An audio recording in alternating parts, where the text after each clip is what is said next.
Chapter 295. Shi Heng, who was supposed to be in the center of the army, had become the general of the vanguard. He had repeatedly ordered the infantry to keep up with him, making it difficult for the 30,000 ordinary soldiers. Without horses to ride, how could 2 legs be a match for 4 legs?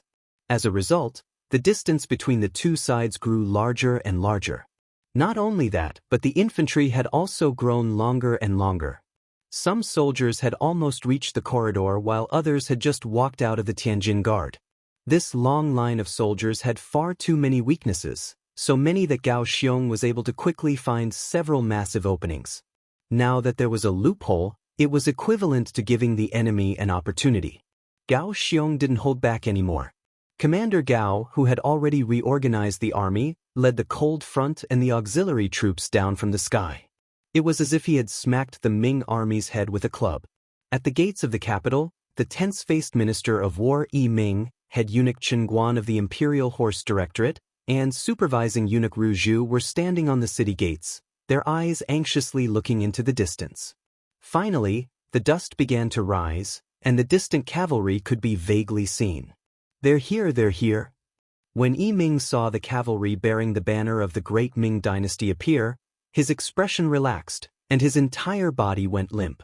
After an anxious night of waiting, Shi Heng's return finally came. Now, he could finally let go of the burden in his heart. Even if there were any more dangerous situations, there would be someone powerful to take care of it. The 3,000 cavalry led by Shi Heng had truly arrived. Because they had charged at the very front, they had not been harassed, allowing them to safely arrive at the gates of the capital. His arrival was warmly received by the group led by Yi Ming. "Where is His Majesty? What's the situation in the capital?" Shi Heng anxiously asked Yi Ming and the others after dismounting from his horse. Yi Ming could naturally understand Shi Heng's impatience, so he put on an understanding expression and said, "Governor Shi, His Majesty is waiting for you in the palace. Come with me as quickly as possible." The Zhanghe Hall of the Imperial Palace. This was one of the 3 main halls of the Forbidden City and the smallest of the 3 halls of the outer court. It was located behind the Taihe Hall. The Zhanghe Hall was where the emperor rested and practiced etiquette before going to the Taihe Hall to hold the ceremony. This was the emperor's private place. Being able to receive Shi Heng here was enough to show how much he valued him. As soon as he entered the Hall of Harmony, Shi Heng dropped to his knees with a thud and shouted respectfully, "Long live the emperor. You may rise." Zhu Qiu's face was full of joy. To be able to rush back so quickly from the Tianjin Guard, Shi Heng's loyalty was evident. With such a loyal minister and a good general as the emperor, he was able to comfort himself. "Thank you, Your Majesty." Shi Heng stood up. When he raised his head to look at Zhu Qiu, his eyes were full of concern and self-blame. As if seeing the meaning in Shi Heng's eyes, Zhu Qiu waved his hand and said, "It's fine.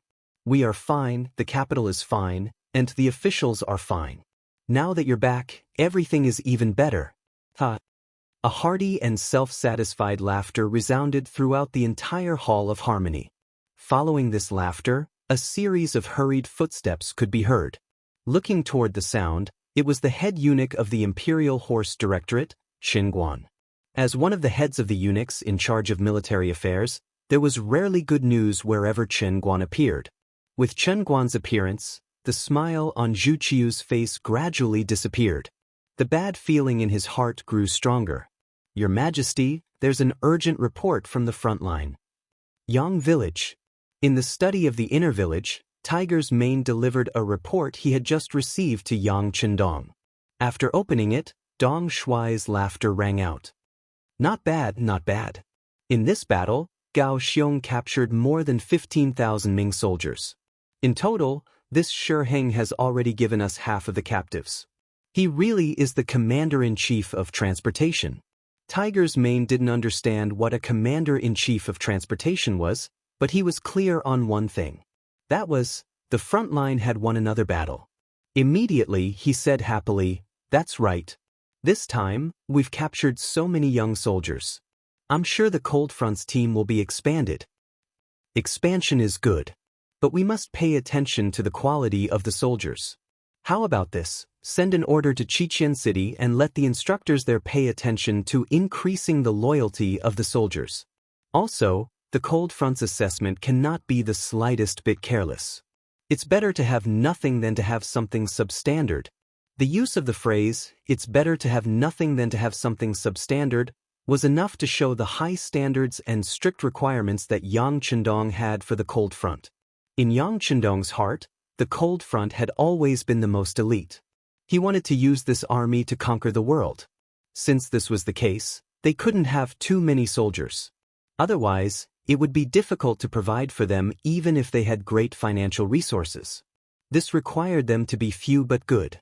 This way, they could use the least amount of effort to leverage the greatest benefits. In reality, ever since the cold front had been established, it had never disappointed Yang Chendong.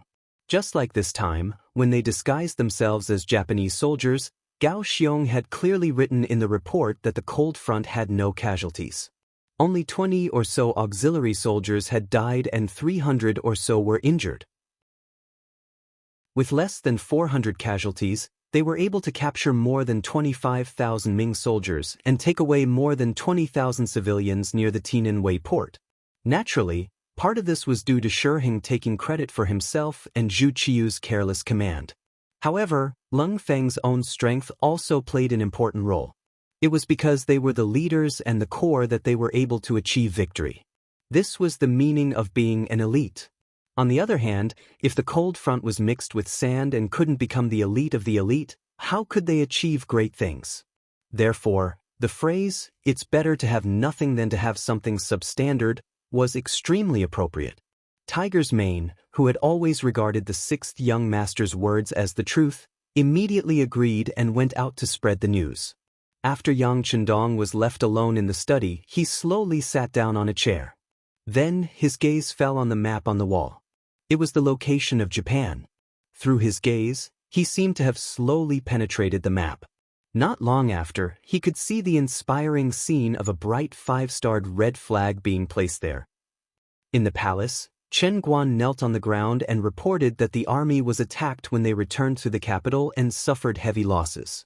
Shi Heng, who was originally excited and waiting to hear the emperor's praise, knelt on the ground with a thud. Then, with a trembling voice, he said, "This subject is guilty. This subject is guilty." He led 30,000 soldiers and lost half of them on the way back. This was indeed a serious crime. If it was any other emperor, he would have been sent to prison. Naturally, Zhu Qiu was also very angry. However, he knew that Shi Heng couldn't be moved at the moment. Without a general at his disposal, if this person committed a crime, he would face a situation where there would be no general at his disposal in the event of a crisis. Forget it. Governor Shi was just anxious to save the emperor. Zhu Qiu was very dissatisfied and then spat out these words. He didn't mention his beloved subject, but directly said that Governor Shi had seen Zhu Qiu's dissatisfaction. How could Shi Heng not hear it clearly? He knew that he had committed a grave mistake. At once, he kowtowed to the ground again and said, "Your Majesty, this subject requests to atone for his crime by performing meritorious deeds. This subject will definitely find the main force of the Japanese army and fight them to the death. We will rescue the prisoners and show the great Ming dynasty's courage." "Good, since that is the case, I will allow you to atone for your crime and perform meritorious deeds. I hope that this time, you can bring me good news." Zhu Qiu, who was somewhat disheartened and disappointed, forced himself to be spirited and said. However, he was actually very depressed. Why was it that after he became the emperor, things kept happening one after another? Moreover, there was nothing that went his way. This time, the new army had suffered such heavy losses. He was afraid that it would take some time for them to recover, right? What if he hadn't chosen Shi Heng to be the general and had instead chosen Yang Chendong to be the commander-in-chief? Would there have been a different ending? However, just as he thought of this, Zhu Qiu shook his head and rejected the idea. Yang Chendong's thoughts were difficult to deal with. No matter what, he couldn't give too much power to a subject that he couldn't completely trust. Otherwise, he would be unable to eat or sleep in peace. If that really happened, he would be reaping what he had sown. Shi Heng left the palace and searched for the whereabouts of the main force of the Japanese army with Minister of War Yi Ming and Imperial Horse Directorate head eunuch Qin Guan. However, before they could investigate anything, news came from the Tianjin Ministry of Defense. It said that a large number of Japanese troops had suddenly entered the Tianjin port and left by boat. A rough estimate put the number of troops at around 30 to 40,000. Where did so many Japanese troops come from? After hearing the news, Minister Yi Ming's face was filled with shock.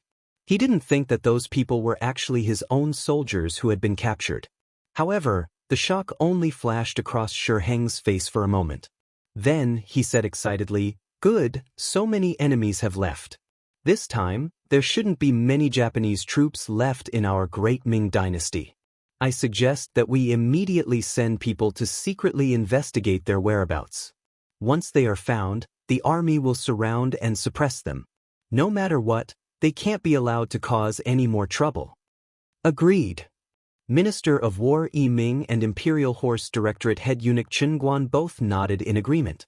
After the three of them reached a consensus, the secret agents in the army, the spies from the Ministry of War, and the experts from the Eastern Faction Guards and the embroidered uniform guards all quietly left the city and began to search for traces of the Japanese army. However, at this moment, Gao Xiong had already left with the main force and the captives through the Tianjin port. However, Nie Tong's figure was no longer on the boat. He was left behind, along with 2 companies of Cold Front's elites. They were following the 6th young master's orders and continuing to stir up trouble in the great Ming dynasty. In short, they couldn't let Shi Heng and the others rest, and they definitely couldn't give them enough time or opportunity to train a new army. Moreover, as long as there was an external threat, no one would pay attention to them. If there was a critical moment, Nie Tong could still lead the 200 Cold Front elites into the capital to ensure the safety of the 6th young master. Chapter 296. It was precisely because Nie Tong had left the Cold Front with only 200 elites in the area between Tientsin and the capital that they were so capable and vigilant that it was very difficult for anyone to discover their whereabouts. Even if a few lucky spies ran into them, they would be immediately detained and would have no chance to send out any information. In order to achieve the goal of harming the capital, Nie Tong would occasionally bring people out to flaunt their might. For example, they would rob a passing official's caravan or rob a few officials returning to the capital. This caused the entire region to be jittery and the officials and nobles to complain. Batch after batch of spies and even cavalry were sent out, greatly affecting Shi Heng's energy and making it impossible for him to fully devote himself to the matter of forming and training a new army. As a result, before Yang Qindong ordered Nie Tong to stop, the Great Ming military had a lot of energy tied up in this area. The matter of the Japanese army entering the capital caused a lot of discussion among the common people. First, there was Yang Bao's unbridled report. The news of the Great Ming army's great victory was first spread out, but then there was the news of the Great Ming army losing soldiers and generals. This clear contrast between before and after, the result of giving hope and then disappointing, caused the common people to curse. If there wasn't any good news from the start, the common people wouldn't have such a big opinion. After all, if there was no hope, there would naturally be no disappointment. But now, the incompetence of the army was vividly displayed, so it was no wonder that the common people would have opinions. And the direct result of this opinion was that there were fewer and fewer able-bodied men volunteering to join the army. As a result, there was a serious shortage of soldiers in the later period. The Ministry of War had no choice but to issue official documents and begin to actively recruit soldiers. Anyone who had a strong laborer in their family would be conscripted. This kind of forceful recruitment of able-bodied men naturally caused a lot of chaos. On the streets, one could see able-bodied men being forcibly taken away. For a moment, the entire capital was shrouded in dark clouds. Because of this matter, countless imperial censors wrote to impeach the Ministry of War, believing that their actions had affected the development and stability of society. The memorial was sent to Emperor Zhu Qiu's desk, leaving the young emperor somewhat helpless. Since he came to power, the Great Ming dynasty was no longer as strong as it used to be. After successive defeats, The hereditary military families were unable to provide fresh blood in a short period of time. It was inevitable that ordinary people would be recruited into the army. Fortunately, with Yang Qindong's reputation as the god of war, many people signed up to join the army. Many of the ambitious scholars also threw away their brushes and joined the army. The situation seemed to be good, but after Shi Heng's defeat this time, only half of the 50,000 men he had brought out of the city returned. For this reason, many clans had been shattered, and many families had to send off their black hair. In the capital, 1 or 2 of the 100 households had white cloth hanging from their robes. Such a tragic scene naturally caused the enthusiasm of the soldiers to decrease greatly. In order to ensure the stability of the soldiers, and to ensure the safety of the capital and the imperial power, the people below could not recruit by force. Zhu Qiyu was very clear about this matter. Shi Heng had even specially reported this matter to the Minister of War, Yi Ming, and mentioned some of the subsequent plans, some of which were to his liking. As a result, Zhu Qiyu naturally ignored the memorials from the imperial censors and threw them all to the side. The incident of the Japanese army had caused the situation in the capital to become turbulent, and the people were divided. Yang Qindong had played this move brilliantly. While the people in the capital were talking about it and mourning, the Duke of Loyalty had set his eyes on the southern part of the great Ming dynasty, Guangdong. Based on the knowledge obtained from the history books, the chaos in Guangdong was brewing. The Security Bureau had already sent people there, and the news they sent back was that the king of Shunping was preparing for an uprising. This was one of Yang Qindong's advantages. He was able to know what historical event was going to happen in advance. Fortunately, the heavens were not unkind to him, and many things did not change. Since he knew about this news in advance, he should have made preparations. This was an opportunity for him. The streets of the capital had been in chaos recently. For the sake of the soldiers, the Ministry of War and the military office of the 5 cities did not have any leaders. All the young men of the right age and without any family resources were targeted. They were often taken away on the street and sent to the barracks. More and more people were crying out for justice in front of the Supreme Court. They were all women who had lost their sons and husbands. However, no matter how miserable the situation was, it was difficult to change the fact that the men in their families were taken away. There were policies at the top and countermeasures at the bottom. More and more people chose to hide. They either hid the men in their families, and every day the women would come out to buy rice and noodles, or they thought of ways to send the men out of the city to prevent the soldiers from breaking in at any time. In this way, it also helped some influential people with power and background. There was a need for strong male servants to guard the courtyard, and there was a need for strong male servants to work in the business. In the past, these jobs that didn't pay much were usually done by people over the age of 30.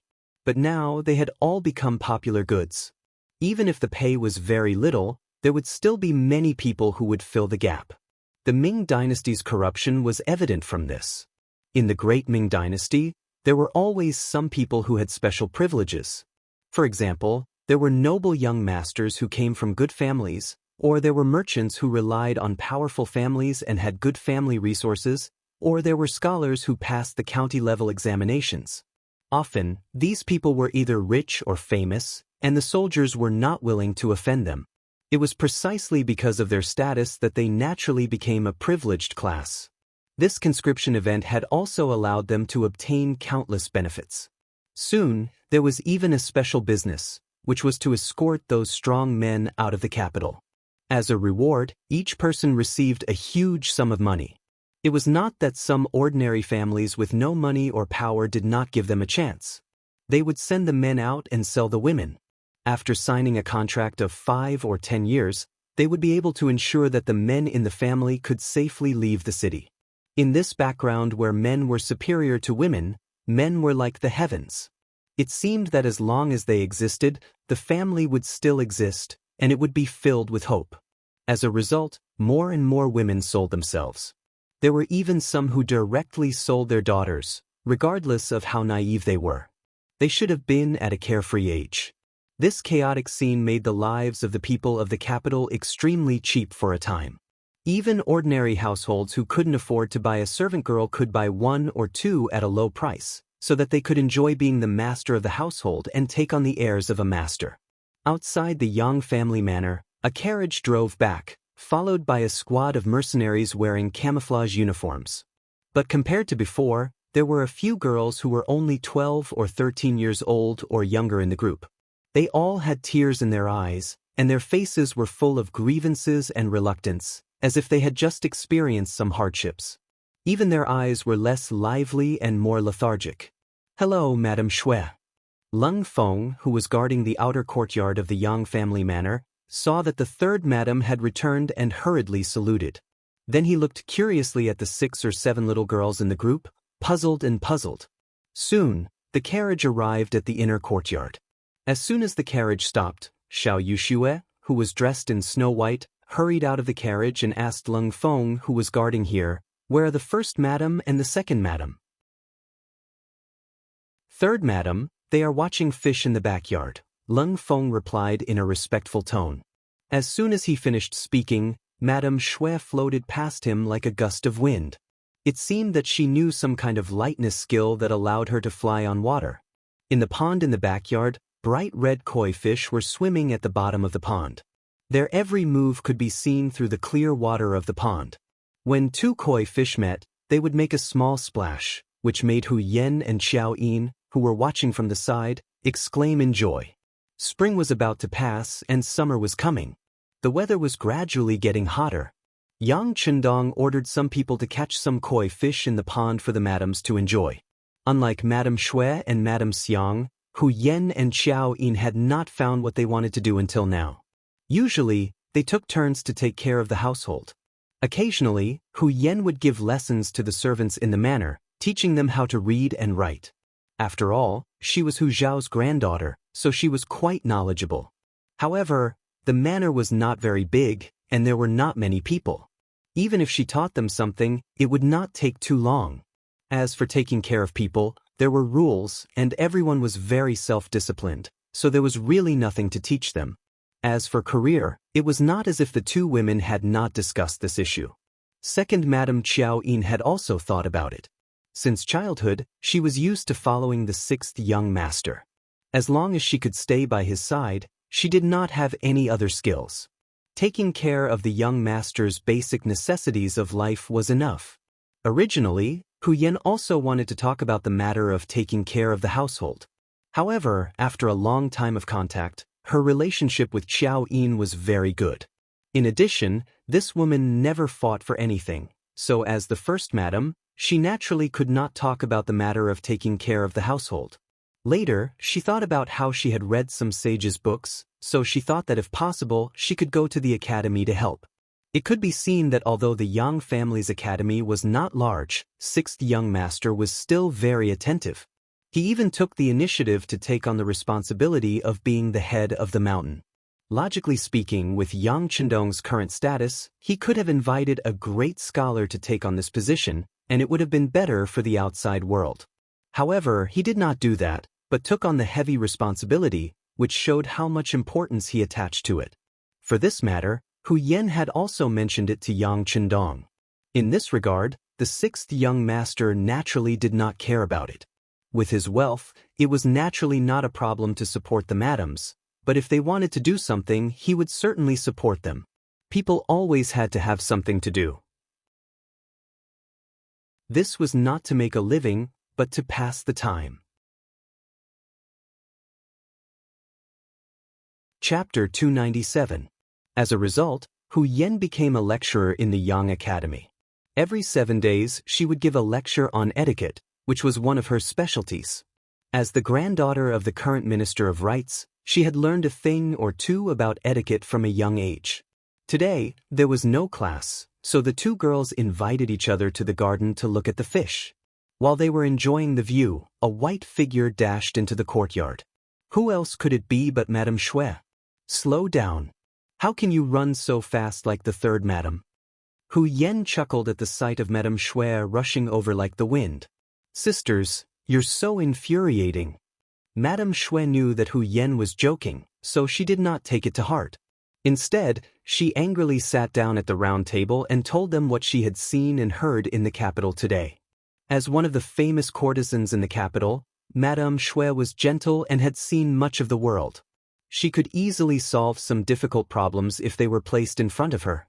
Ever since she became the third Madam of the Duke of Loyalty and Courage, her reputation and status had skyrocketed. Very few people dared to provoke her. No one knew what could make her so angry. What happened? Why is third younger sister so unhappy? Hu Yan asked curiously. Although Xiao Yin did not say anything, her eyes said the same thing. It's like this.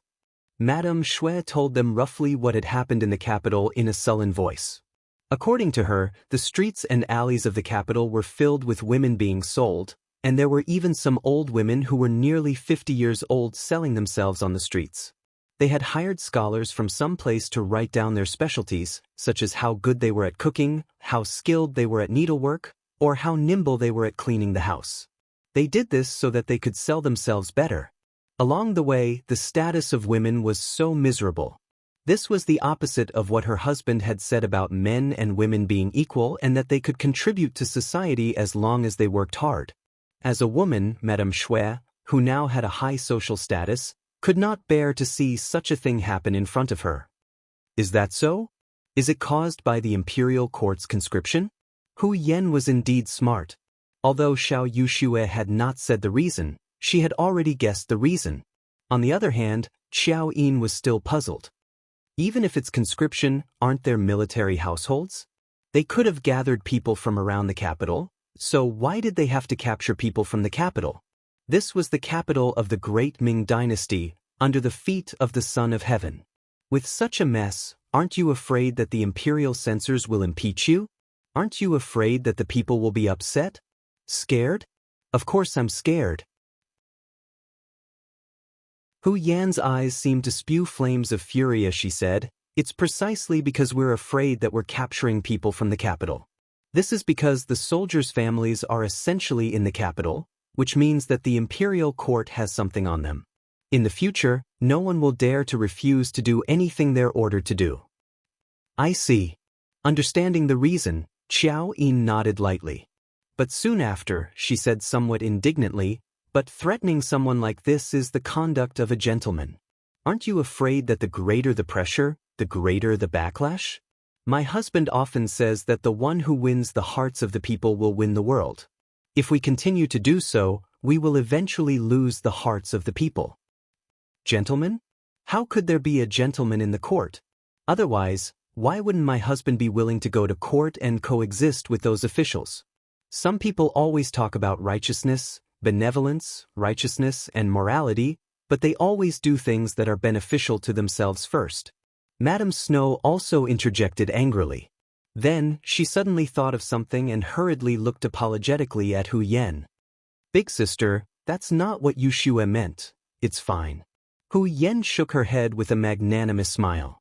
She knew that even her grandfather and father sometimes had to do things and say things that went against their will in the court. This was the result of the environment and could not be changed by a single person. As if Madame Shui's criticism of those officials had implicated First Madame Hu Yan, the atmosphere in the rear garden became rather awkward. Sensing this, Xiao Yin hurriedly interjected, "That's right. Since there are so many women selling themselves, have any of them been sold?" Of course. Now that they were on the topic of business, Madame Shui regained her earlier excitement and continued, "With so many people selling themselves, the price naturally became very low. Some of them were sold. But comparatively speaking, there are still many more who haven't been sold. I discussed it with fourth sister, Madame Xiang, and the Immortal abode accepted 50, but it was still a drop in the bucket. On my way back to the manor, I couldn't help but accept 7 more women. I've already brought them to the manor. Please punish me for making such a decision without permission." Madame Shui sincerely expressed her apologies. This wasn't because of his status that she was afraid of. In fact, it was out of respect. "You've done well. There's no need to punish you. In my opinion, the number of people recruited is still too small. It should be more." After Hu Yan heard this, she didn't have the slightest intention of blaming him. On the contrary, She spoke with a supportive attitude. That's right. Big sister and third sister are right. We should do more good deeds like this. Since we have the ability, we should save one more person. So be it. Even if the young master finds out, he won't blame us. Xiao Yin nodded in agreement. She'd been with Yang Chendong the longest, so she naturally knew what could be done more, and what couldn't be done. Just as she said this, outside the back garden, Hu Yan's personal maid, Xiao Qing, hurriedly arrived. She first came to greet the three madams one by one, then said, "Seventh sister has returned, and with her, there are 10 girls around 10 years old. Each of them is very delicate and pitiful. Hee, it looks like seventh sister has also shown some kindness. Since that's the case, what are we waiting for? Let's hurry and save them." When Hu Yan heard that even Yang Duo had done this, how could they, who had been idle all this time, endure any longer? She immediately suggested this. As the initiator, Madame Xuan naturally raised her hands in agreement. However, second Madame Qiao Yin, who was used to listening to Yang Chendong, said hesitantly, "But the young master is still teaching in the academy. Shouldn't we inform him first?" Second sister also said that sixth brother is teaching. How can we disturb him at will? It's better to do it first. I don't think he will blame us. Hu Yan shook her head. She didn't think it was troublesome. She was worried that Yang Chendong wouldn't allow it. After all, if they did it, they would save a lot of people. In that case, how should they deal with these people? Instead of worrying, it was better to do it first and take it one step at a time. Of course, she was also afraid that Yang Chendong wouldn't allow it. After all, this was a matter of the imperial court. She didn't know if there would be any adverse effects if she went to save people. As the legal wife, Hu Yan said so. The other sisters naturally couldn't say anything more. They ordered someone to get the silver, then went back to their room to change clothes. With the guards, they took the carriage and went straight to the capital. In the Yang Family Academy. Today, Yang Chendong taught everyone a physics experiment. A lot of experimental equipment had been prepared before. This brand new course gave everyone a refreshing feeling. Every student was full of interest, so much so that many people asked him all kinds of questions during lunch. He was so busy until the evening. When it was time to light the lamps, Yang Chendong dragged his slightly tired body back to the manor. As soon as he entered the manor, he saw all women. There were young women who were 3 or 4 years old, and there were even older women who were more than 50 years old. Of course, there were more women between the ages of 10 and 30. At a rough glance, there were at least 500 people, and this was only in the outer courtyard. It was not clear whether there were other places. What's going on? He tilted his head slightly and asked Beta Persei, who was following and protecting him. Beta Persei was tall and powerful, and his attacks were ruthless. Sometimes, even Tiger's Mane was on par with him. It was just that his martial arts were extraordinary, and when he spoke, he wasn't very powerful. When he was asked by the sixth young master, he huffed for a long time and couldn't say anything. "Call Tiger's Mane over." Yang Chendong didn't get an answer from Beta Persei, so he thought of the nimble Tiger's Mane. Tiger's Mane was called away by the first madam. This time, Beta Persei's answer was straightforward. "Oh." Yang Chendong lightly nodded. Tiger's Mane was someone by his side, and usually he didn't listen to him. Usually, even if Hu Yan had something to do, he wouldn't be called. But now that he was being used, it was enough to prove that things must be too busy. Even so, Yang Chendong didn't ask any more questions and went straight to the inner courtyard.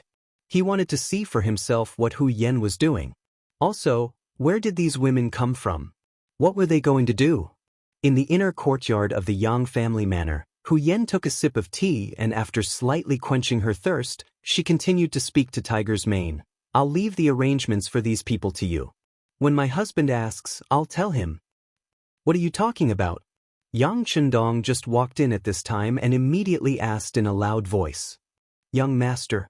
Hearing Yang Chendong's voice from behind, Tiger's Mane quickly turned around and bowed respectfully.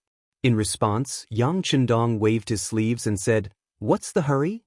"This." Tiger's Mane didn't know how to answer in front of Hu Yan, so he hesitated. However, the first Madame Hu Yen, second Madame Qiao Yin, third Madame Shui, and seventh Madame Yang Duo all stood up at the same time. Hu Yen took the lead to answer, "Sixth young master, I'm instructing Tiger's Mane to settle the women I bought."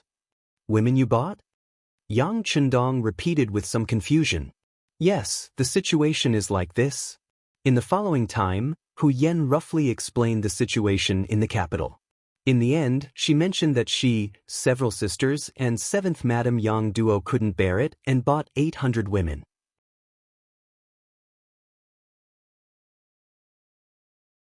Chapter 298. Yang Chendong naturally knew about the chaos caused by the conscription of soldiers in the capital. At that time, he thought that he was shooting himself in the foot. Shi Heng's idea wasn't wrong. Using the able-bodied men of the capital with their families would naturally guarantee their loyalty. It was also because of this that Zhu Qiyu allowed the conscription of soldiers. However, they didn't think that there were pros and cons to this. Didn't they know that a forcefully picked melon wasn't sweet? Wouldn't such a forceful act of breaking up families incur a backlash of anger? Besides, with the Great Ming's culture of emphasizing culture and suppressing military force, how much could the salary of the soldiers be? If the able-bodied men joined the army, did they consider how the women in their families would live? If the women lost their livelihood and starved, how could they serve their masters wholeheartedly? How could there not be chaos? This was clearly Shi Heng's short-sightedness, and he would eventually pay the price for it. However, he didn't expect that the women would sell themselves as slaves or maids. He also didn't expect that the madams would suddenly make a move. In just a day, they had bought 800 men. Although this was only a drop in the ocean compared to the 50,000 able-bodied men that he wanted to capture, if his calculations were correct, this was only the beginning and far from the end. He hated Shi Heng's lack of foresight. Rather than thinking about how to increase the loyalty of these soldiers, it would be better to think about how to improve the treatment of these soldiers. As long as the salaries were sufficient, the military households and guard stations around the capital wouldn't be so empty. Speaking of which, this had a lot to do with Yang Chendong's actions. If he hadn't changed history and saved Zhu Qizhen on the battlefield, the Great Ming dynasty wouldn't have been divided into two. Even if those soldiers didn't want to do anything, they wouldn't know where to escape to. But now, Yingzong's substitute sect had two places to choose from, giving these military households another choice. The Security Bureau had already sent news that many of the soldiers in the north who had been recorded had gone to the south and sought refuge in Yingzong's land because of the unfair treatment. In that place, they could be re-registered and acquitted, and they would even be treated better. In this way, Shi Heng naturally felt that he had no soldiers to recruit, so he was forced to beat up these able-bodied men of the capital. It was recorded in history that during the Ming dynasty, there were more than 1.5 million troops stationed there, and at the peak of development, there were more than 2 million. From this, it could be seen that the military system was still very complete. This also made it so that the Great Ming dynasty did not have to worry too much about military resources. But now, under the rule of one country and two emperors, the military could run around at any time without suffering any punishment, which led to all kinds of unexpected situations. This accident eventually implicated Yang Chendong, who had changed everything. When he looked at the 800 women in the manor, it would be a lie to say that he didn't have a headache. Of course, if these women appeared in Crimson City, there would be no problem in settling them down. Whether it was a garment factory, a paper factory, or a glass factory, they could all be easily arranged. And these people were simply not enough. But in the capital, in the Yang family manor, there were simply too many people. Hu Yen and the others were doing a good deed, so Yang Chendong could not refuse. After all, these were Han people. Even if the madams did not help, Yang Chendong would not leave them in the lurch. Then the problem now was, how should he settle them down? 800 mouths, and this was only the first day. This number might double tomorrow. As for what it would be like in the end, Yang Chendong did not dare to think about it. If these people all relied on him, even if he was rich and overbearing, he would still feel strained eventually. Of course, the most important reason was not to raise idle people, and not to let others develop the habit of eating and being lazy. This was the most important reason. Yang Chendong stood there and thought for a long time. Hu Yen saw that her husband's expression seemed to be a little uncertain, so she asked softly, "Lu Lang, did I do something wrong? It doesn't matter, I can save my own expenses." "No." Yang Chendong drew a long arc at the corner of his mouth and said with a smile, "How could Yen be wrong? This was originally a good deed. I was just thinking about how to settle them down and give them a way out." Hearing that Yang Chendong did not mean to be angry, Hu Yan's expression immediately became much brighter. "Yes, this is a good deed. Lu Lang doesn't know that if these women were sold to other families, they would probably suffer a lot. As long as they come to us, they will not be bullied. Also, Lu Lang is the best. He will definitely think of a good way to solve this problem." "Yes, Lu Lang will think of a way." Yang Chendong agreed with a smile. But the following night, he had a headache. In the first half of the night, he energetically cleaned up Hu Yen, Xiao Yin, and Madame Shui. Perhaps they thought that it was a mistake to buy 800 women without asking for permission, so they worked extra hard that night. But in front of Yang Chendong, they were still defeated. In the second half of the night, Yang Chendong returned to his study and sat there until daybreak. His body had always been in good condition, especially after coming back to this world. Sometimes, he even wondered if his body had undergone some sort of transformation. Even if he didn't sleep at all, he could still do what he was supposed to do the next day without feeling too tired. In the middle of the night, Yang Chendong finally came up with a few countermeasures. First, he could rely on himself. Give these women a certain amount of money and let them do what they liked, but they would have to pay a certain amount of money to the Yang clan every month. This was the art of teaching people how to fish. Second, he could hire them. He would have them become members of the Yang clan. Then, he would have them work for him, arranging what they could do based on their strengths. After that, he would give them money every month. As for what they could do, for example, he could expand the Immortal abode. He could open 2 branches in different parts of the capital. After all, there was only one Immortal abode, and it would be inconvenient for people who lived too far away to have a meal. When the time was right, he could even arrange for them to open branches in other cities.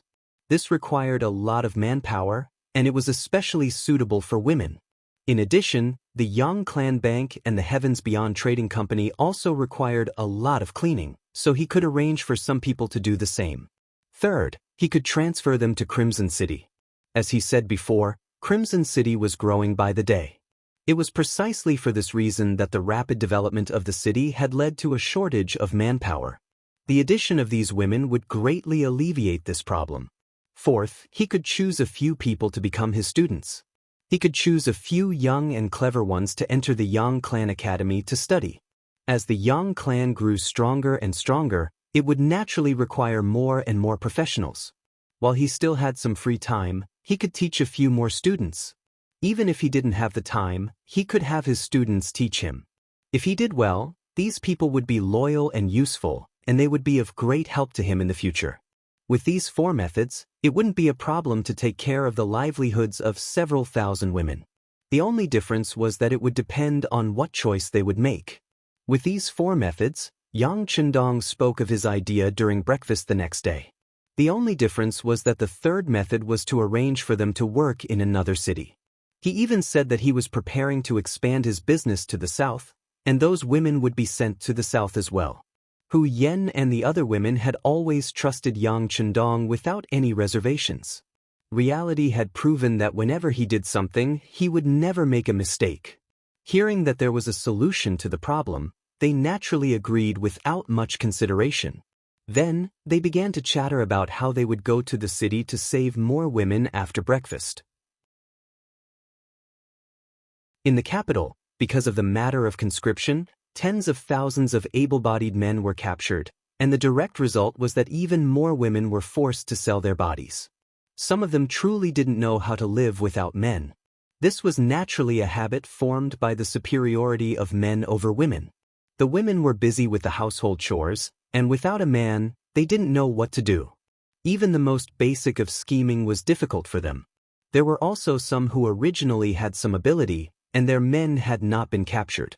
They had sacrificed themselves for several years, perhaps even longer, just so that they could sell a few taels of silver so that their husbands could leave the capital with enough money for their travels.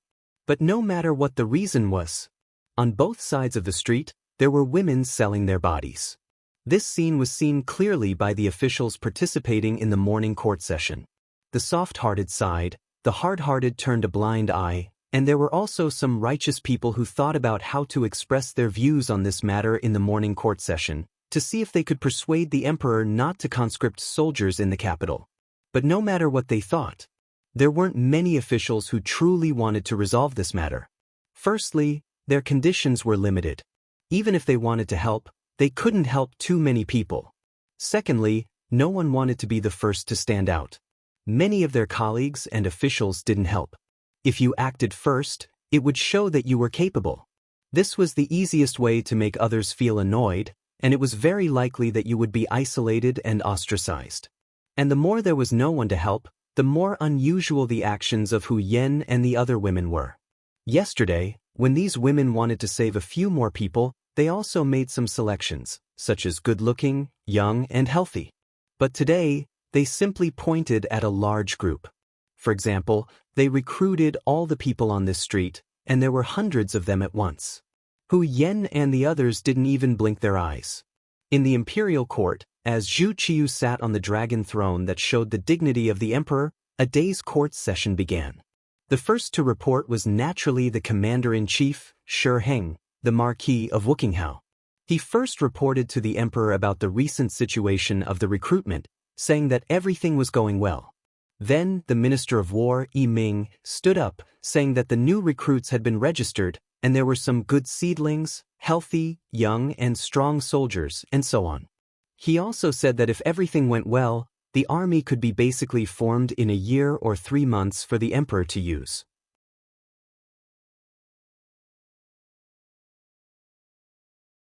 Chapter 299. Hearing this, Zhu Qiyu's face lit up with joy. Although the great Ming dynasty emphasized culture and suppressed military might had always been indispensable. In other words, with enough military power, he, the emperor, would have more confidence when he spoke. After reporting the important matters, some censors stepped forward to impeach Shi Heng. The general idea was that the conscription of soldiers in the capital had caused the people to suffer, that women who could not survive could be seen on the streets, and that it was true that families were broken and people were dead. 2 censors stepped forward one after another. Their expressions were solemn, and they even looked like they were going to reprimand Wang Chong to death.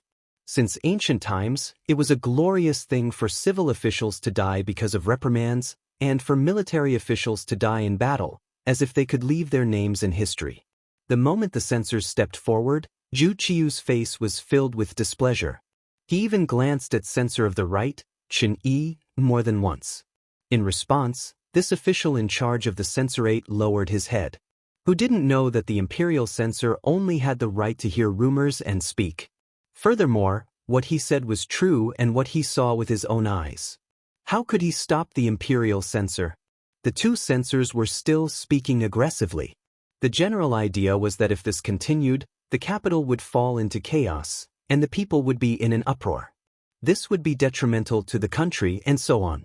Those who wanted to do great things did not care about trifles. Zhu Qiyu reminded himself like this. In order to have a strong and reliable army in a short period of time, what did it matter if he sacrificed a few families? Once he had enough strength, defeated his imperial brother Zhu Qizhen, and reunited the great Ming dynasty, who would care about what he had done? They would probably all sing his praises. Have you found the main force of the Japanese army stranded between the capital and the Tianjin Guard? Ignoring the 2 censors' advice, Zhu Qiyu changed the topic and asked about other matters. Since Zhu Qiyu had privately approved of it, the censors' words were naturally useless. Compared to the officials in the imperial court arguing and even acting, the methods of Hu Yen and the other women were much more effective. In just one morning, 1,200 women of different ages were sent to the Yang village, which was 15 li south of the city. News of this matter spread through the capital like a gust of wind, to every corner of the capital. For a moment, there were all kinds of comments. However, it was clear that there were more praises. Many people said that the Duke of Loyalty and Courage was the reincarnation of Buddha, who had come to deliver all living beings from torment. There were also some people who said that Hu Yen and the other girls were the reincarnations of living bodhisattvas, who had come to save people from calamity. Commoners were like that. Whoever treated them well, they would praise that person. They would not mix in more benefits and motives.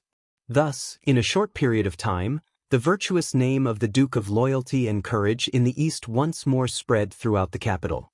The commoners were happy. They even hoped that there would be more good people like this. But for some people, they wouldn't think that way. Blackwell Street. It was a street that looked a little dirty and chaotic. In reality, this place was exactly the same as what he had seen. Not only was the exterior extremely dirty and messy, the interior was even more horribly chaotic. This street near the western gate of the outer city was the darkest and most violent place in the capital. At least 60% of the city's hooligans and Jianghu people lived here.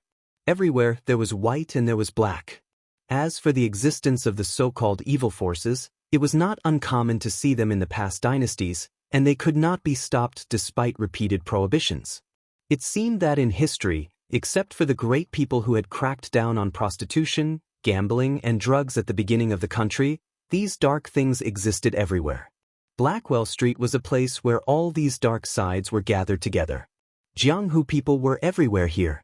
Many criminals wanted by the government were also hiding here. Most of them had several murder cases on their backs. It was precisely because there were so many of them that the scene of people dying on the street would often play out if there was a disagreement. Not far from Blackwell Street was the Baiyun Temple. A little further south was the Guangning Gate. The interconnected traffic made the environment even more complicated. It was precisely because of this that the officers and soldiers had tried to clean up the place several times, but they were not able to completely clean it up. Once the commotion died down, these people would refocus here not long after. And as revenge, the officers who had led soldiers to attack this place would suffer varying degrees of casualties. Over time, there were very few people who cared about this place. Fortunately, these forces would not casually walk out. As long as the influential officials did not provoke them, they would not be implicated. So long as this place existed, it would be fine as long as it did not interfere with their affairs. It was precisely because of this idea of sweeping the snow before the wind that these forces became even more active.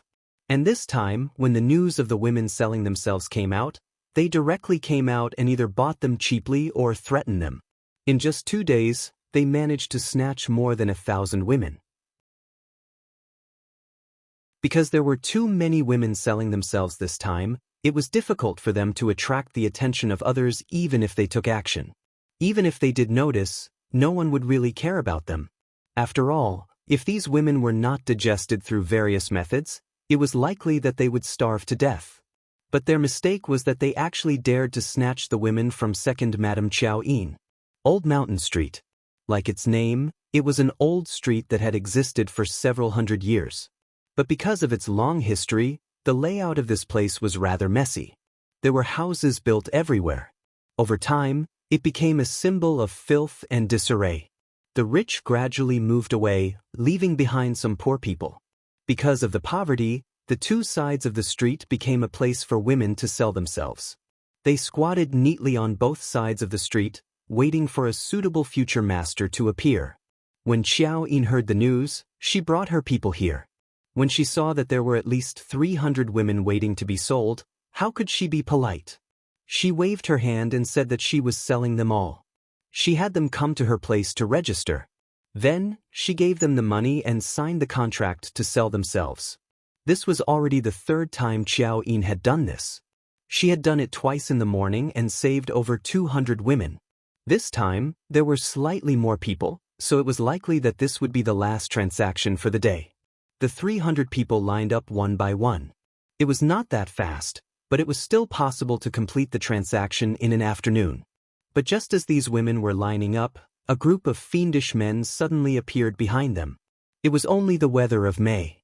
All of them were topless, holding swords, spears, clubs, and other weapons that could kill people as they walked over in such a brazen manner.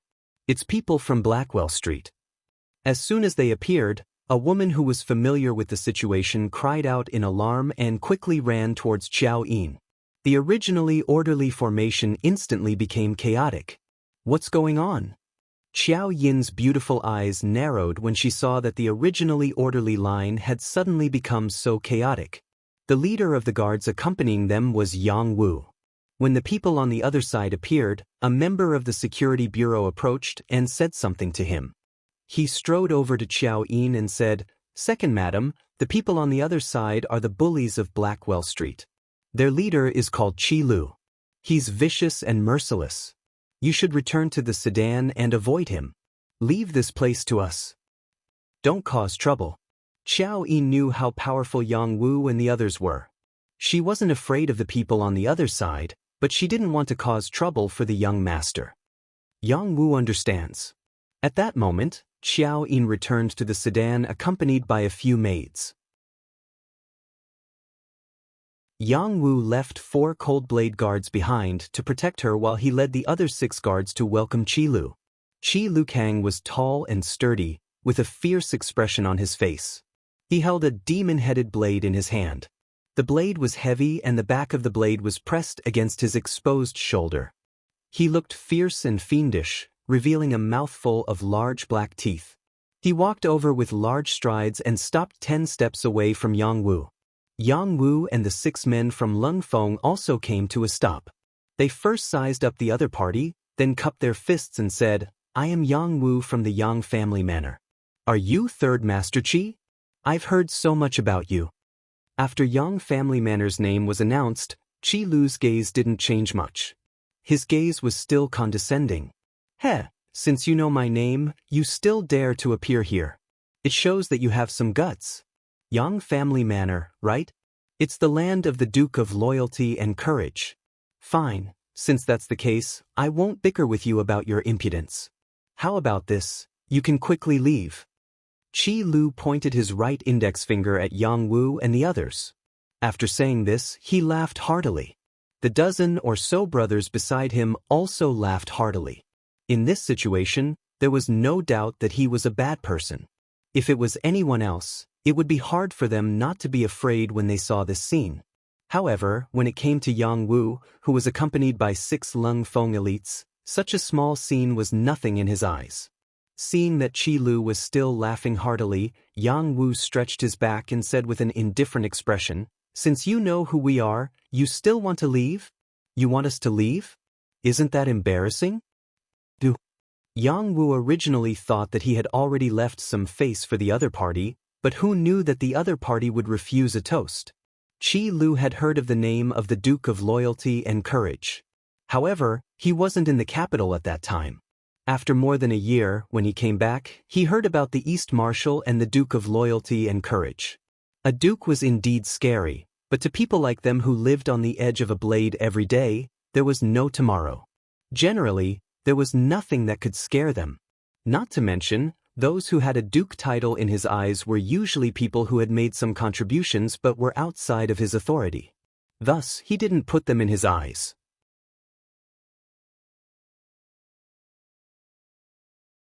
Chapter 300. Rather than saying that he was giving face to the Duke of Loyalty and Courage, it would be better to say that he was giving face to the Emperor. He didn't want to make a big fuss. However, he had already given them a way out, but they didn't want it, so they couldn't blame him. As far as Qi Lu was concerned, the only people who could make him obediently give face to were his eldest brother and second brother. As for other people, even if it was the Emperor, he wouldn't put them in his eyes. It was because of this arrogance that after hearing Yang Wu's words, his expression changed. Then he looked up to the sky and laughed arrogantly. Good. It's been a long time since someone dared to speak to me, Third Master Qi, like that. Right, what did you say just now? You want face, right? Actually, I want to give it to you, but you need to have the ability to do so. I, Third Master Qi, don't play with words. I want to see your strength.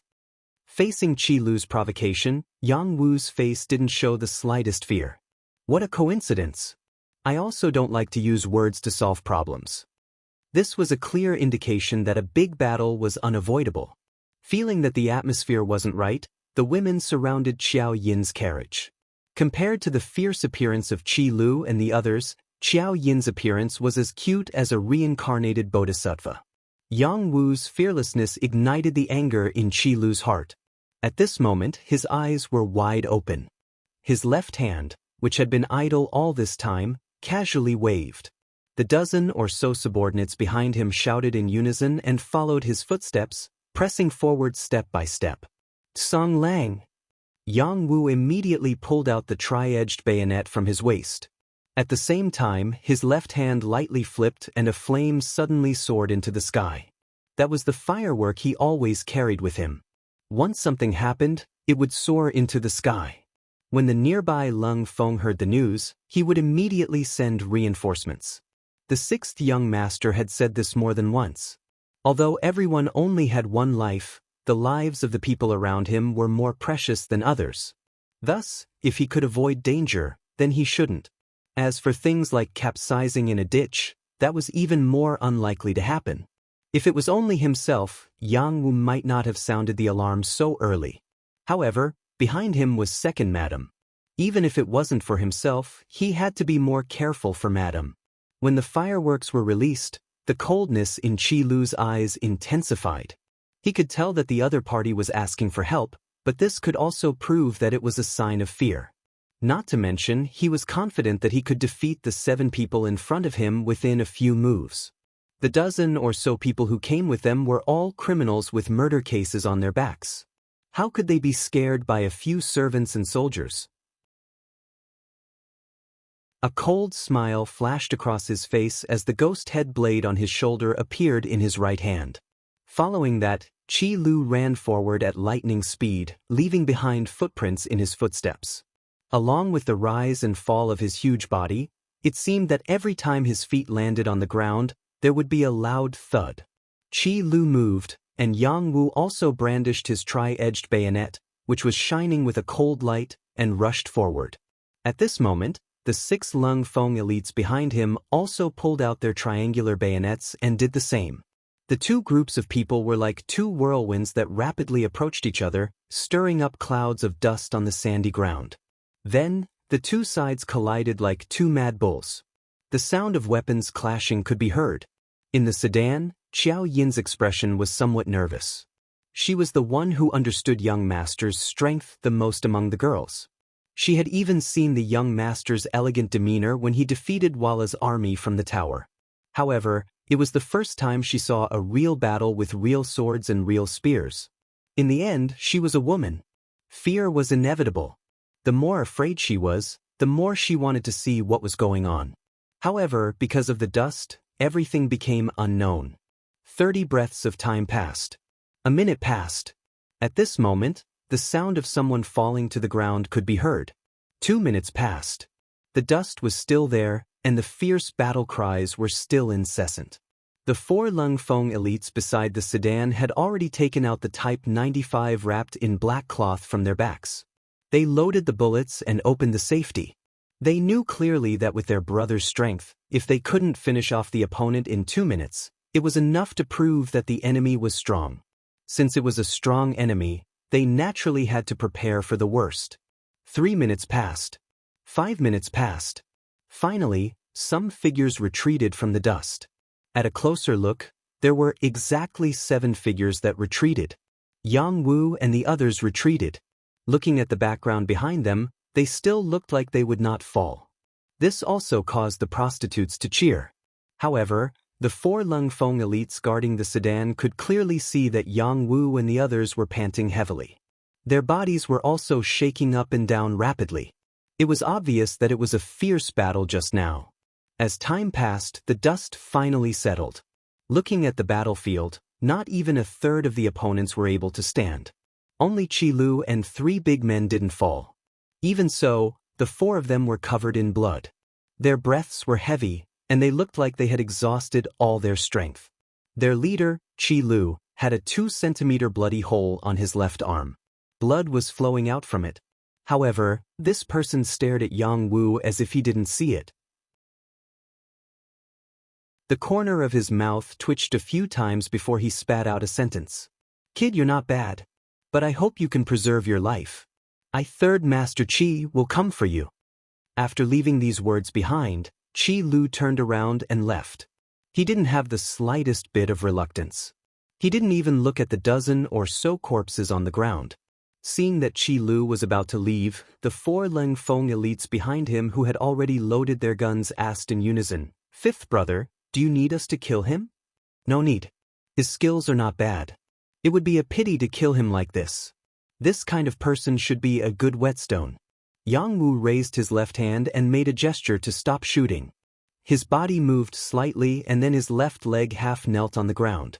The other 6 Leng Feng elites quickly rushed over and protected Yang Wu in the middle. Each of them asked anxiously, "Fifth brother, are you all right?" "Hee, the opponent is too tough. I was careless." After saying this, Yang Wu's body continued to lean backward. It was also at this time that everyone saw that the wound on his body was not only the one on his left leg. There was also a huge knife wound on his chest. Even his bones seemed to be exposed. In fact, the 6 Leng Feng elites who participated in the battle had more or less suffered some injuries. It was just that they weren't that serious. Seeing that Yang Wu had fainted on the ground, they cried out in alarm and lifted him up before quickly retreating. At this moment, the sound of running footsteps could be heard. It was the other Leng Feng elites who had received the signal and rushed over. The morning assembly was over. On the way back from the palace to their respective manors, they could clearly see that the number of prostitutes on both sides of the street had decreased significantly. Each of them had a solemn expression as they sent people to inquire about the situation. Soon the news came back. It turned out that the Duke of Loyalty had bought a lot of people. In the news, the servants of the Duke of Loyalty had fought a huge battle with 3rd Master Qi of Blackwell Street. Both sides had suffered heavy losses. Naturally, all of the officials knew that Yang Chendong had resolved the side effects of conscription in the capital. Of all the officials in the court, only this person dared to do such a thing so brazenly. He wasn't afraid that Shi Heng and the Bureau of Military Personnel would find trouble with him. Yang Chendong was young, but he had already become a duke. This was where his advantage lay. A person could be impulsive at such a young age. It seemed that it was normal for such a person to do anything. In addition, he had performed meritorious deeds and possessed great wealth. This made many people wary of him. Such a person dared to openly take in those women who couldn't survive. It was easy for others to take his actions for granted. There were even some righteous and impartial officials who praised Yang Chendong's actions in their hearts. However, there were also some officials who thought that the Duke of Loyalty was trying to buy people's hearts. Perhaps there were some things that they couldn't do, but they didn't want others to do it. Otherwise, whoever did it would be his enemy. It was precisely this group of people who harbored hatred in their hearts, but they couldn't do anything. After all, this person had performed great meritorious deeds for the court. If they had to calculate it seriously, perhaps even the emperor owed him a great favor. In addition, he had a marriage alliance with the Minister of Rights, Hu Xiao. How could such a person be so easy to deal with? It was precisely because they couldn't do anything that they secretly praised the Duke of Loyalty in their hearts when they heard that he had fought with 3rd Master Qi of Blackwell Street. They even thought that this time, the Duke of Loyalty had kicked a stone and was going to suffer a little. Therefore, Blackwell Street, which no one wanted to provoke and was afraid of trouble, became the focus of all the officials. This was especially so for Commander Shi Heng. After hearing the news from his subordinate, he even clapped his hands in delight. Good. Blackwell Street is a stubborn rock and also a dirty puddle. Whoever encounters it will be in trouble. This Duke of Loyalty actually provoked them. There will be a good show to watch. How about this? Send someone to keep an eye on that place. I want to see whether boss who is more powerful or this Duke of Loyalty who is not afraid of death can take advantage of it. After saying this to his subordinate, Shi Heng seemed to still feel unsatisfied. As if he had thought of something, he suddenly stood up and said to his personal guard, "Make the arrangements. Marquis wants to enter the palace to meet the emperor." At this time, Shi Heng was like a fly that had seen a cracked egg. He was full of fighting spirit. However, what he didn't expect was that he wasn't the only one who received the news to enter the palace to meet the emperor. The Minister of War, Yi Ming, also heard the news after returning home and hurried to the palace. The two met in front of the palace gate. When they saw each other, they were first stunned, then burst into laughter. At this moment, it was as if they had seen through each other's thoughts.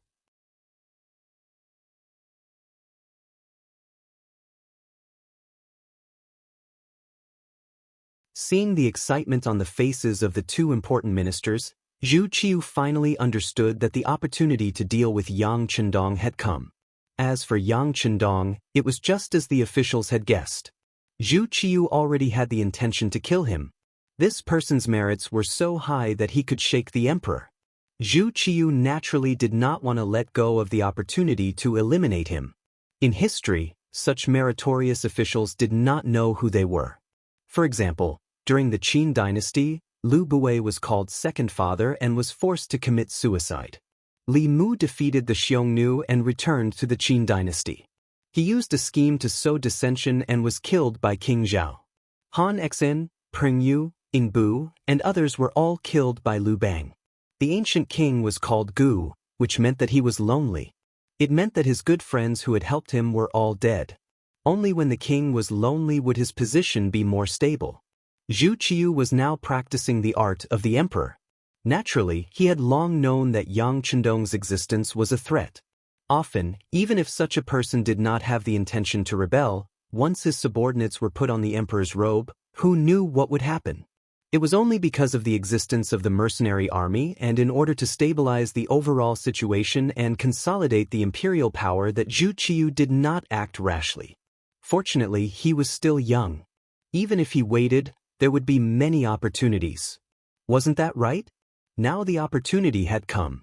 Zhu Qiu, who was happy and even a little excited, did show the face of an emperor perfectly. After hearing the general idea of Shi Heng and Yi Ming, he coughed and said, "I didn't rest well yesterday and am very tired now. If there is anything, just discuss it with Minister Jin. I trust you." After saying these words, Zhu Qiu turned around and left. His final decision was to trust them. In response, Shi Heng and Yi Ming looked at each other and said respectfully, "Farewell, Your Majesty. Long live, long live." Zhu Qiu left, leaving behind his trusted aide Jin Ying. This was a clear indication of his attitude. That was, you can kill him. You can do as you see fit. As for how you do it and how you do it, it has nothing to do with me. Drawing a clear line in the sand in advance, once there was a problem, he could retreat freely. It was a good plan. Shi Heng, Yi Ming, and Jin Ying naturally saw this. But who was the emperor? Originally, he could say whatever he wanted with the word official. Jin Ying and the other two were left in the hall. The beardless eunuch smiled and said, "Sirs, please come to my side hall. It's windy and quiet there." By windy and quiet he meant safer. Shi Heng and Yi Ming, who understood, smiled and agreed. Then the three of them left the hall. In the depths of Blackwell Street, in a dirty and messy courtyard. From afar, this place did not seem to be any different from other places. But in reality, this was one of the lairs of the Blackwater Gang's boss, Hu Huaihai. It was said that a crafty rabbit had 3 burrows. Hu Huaihai indeed had 5 similar courtyards. Every courtyard was as ordinary as this, but very few people knew that there were secret passageways under these inconspicuous courtyards that led directly to the forest outside the city. It took a lot of effort to dig this tunnel. In the end, the workers who dug the tunnel and were paid a lot of money were all buried, making this tunnel even more unknown. Killing and robbing and being righteous were the 2 personalities of Hu Huaihai. To outsiders, he would stop at nothing. Vicious and merciless was not enough to describe him. Because of this, there was no one in Blackwell Street who did not fear the boss Hu Huaihai. Some people even called him King of Hell Hu in private. To his own people, he was generous and forthright. If you encountered any difficulties or had any requests, he would definitely help if he could. When such a reputation spread, many people came to join him and eventually became his subordinates. With these 2 methods, Hu Huaihai really made people angry and hateful. But to be able to establish a foothold in Blackwell Street, which was a paradise for gangsters and even a sanctuary for murderers, and become the biggest force, it was not only because Hu Huaihai's methods were extraordinary, but also because he had two very loyal brothers, the second brother Wu Yong and the third brother Qi Lu. Qi Lu's knife skills were powerful. This could be seen from the fact that he was slightly better than Yang Wu. Wu Yong was even more powerful. Not only was his skill not inferior to Qi Lu, but his brain was also better. Many times, when Hu Huaihai, as the boss, made important decisions, his opinion was the most important. At this time, in this ordinary small courtyard, Hu Huaihai was looking at Qi Lu, whose left arm had been bandaged, with concern. He said, "Third brother, how is your arm? What did the doctor say?" "Big brother, it's fine. It won't be long before brother can be lively again." Qi Lu's expression was calm, but the light of anger in his eyes was flickering. It could be seen that the injury was not as simple and easy as he said. The tri-edge bayonet was a very powerful weapon. In the future, even the United Nations banned it. It could be seen that its lethality was huge. After being stabbed by Yang Wu, blood kept flowing out, forcing Qi Lu to stop and return. Fortunately, there was an excellent wound medicine here. In addition, the injury was not a vital part, so the bleeding finally stopped. But the doctor also said that even if the arm was healed, it would not be as flexible as before. Thinking that half of his good left arm was crippled, how could Qi Lu not be angry? Just when Hu Huaihai asked, he said with a face full of hatred, "Big brother, this time brother suffered a loss because of this weapon. No matter what, I have to take revenge.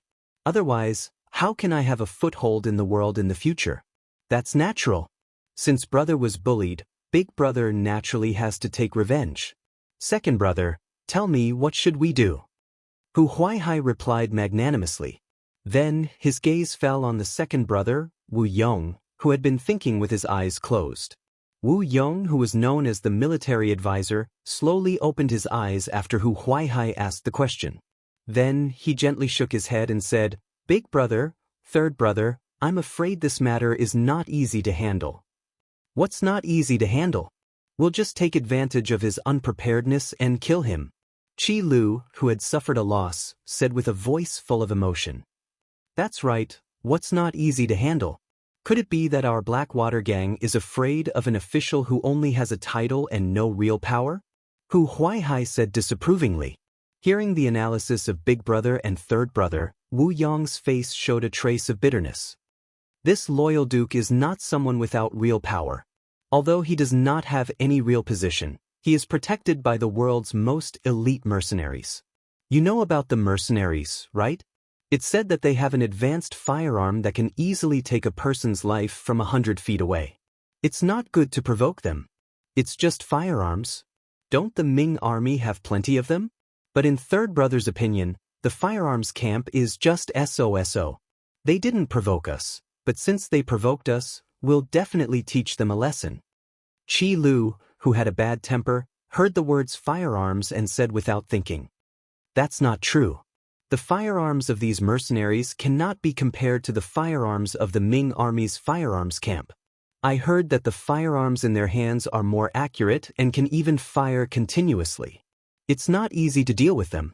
Moreover, from what third brother said, he brought more than 10 experts, but in the end he only brought back 3. They didn't even leave behind a single life, and this was because they didn't use firearms. Even their martial arts are so good.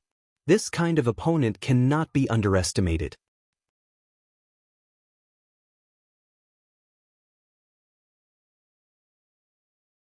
Chapter 302. Wu Yong kept explaining. However, when he said the last sentence, Hu Huaihai's eyes lit up after hearing it. His second brother said that we can't underestimate them. That means we can still deal with them, but we need to plan carefully, right? Is that so, second brother? Hearing that there was still a way, Qi Lu couldn't help but be interested. Yes, we need to plan wisely. How about this? Give me 2 days to investigate the other party's background. Wu Yong nodded. He had a feeling that this great Ming Empire's loyal duke, who had just reached 20 years of age, would not be easy to deal with. However, even though old third had suffered a loss, if they just admitted it like this, Then how could the Blackwater gang be looked up to in the future? How could they have a foothold? In other words, they had to make a move. It was just a matter of how they did it. In short, when facing such an opponent, they either didn't make a move, or if they did, they would make a move. They definitely couldn't give them a chance to counterattack. Yang family manor. Yang Wu was actually carried back. This matter instantly alarmed Yang Chendong, who was teaching students at the Yang Family Academy. When he strode into the courtyard, he saw Tiger's man and the others standing there angrily.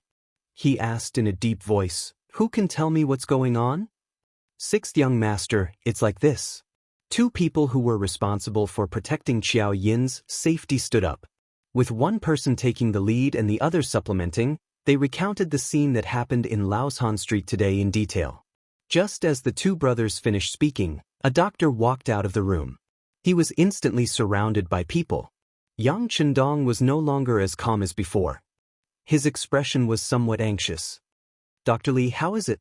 This physician Li was a renowned figure in the capital. Seeing that the Duke of Loyal Courage was personally asking him, he didn't dare to be negligent. "Greetings, Duke Yang. Yang Wu's body is fine. He's just bleeding a little. Moreover, the injury has avoided the important parts. He just needs to rest for a period of time to recover." Upon hearing that Yang Wu's life was not in danger, Yang Chendong let out a long sigh of relief. "Beta Persei, arrange for someone to send Dr. Li back to the city and triple the consultation fee." "Oh, you're too polite." Dr. Li was flattered after listening to Wang Yao. However, Yang Chendong carried it out and cupped his hands in greeting.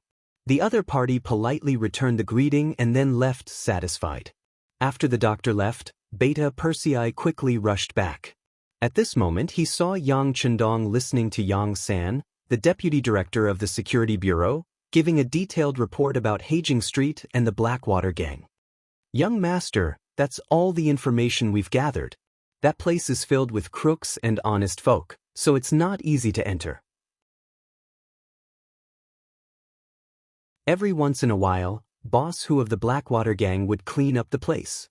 There was one time when our informant almost didn't make it out alive."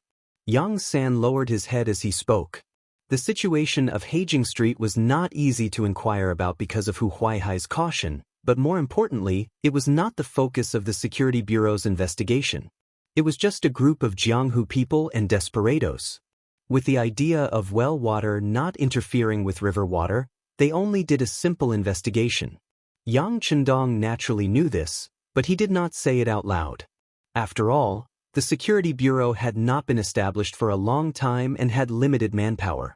The capital was so big that it was understandable that some things could not be investigated clearly. Investigate again. I want to know the details in a day.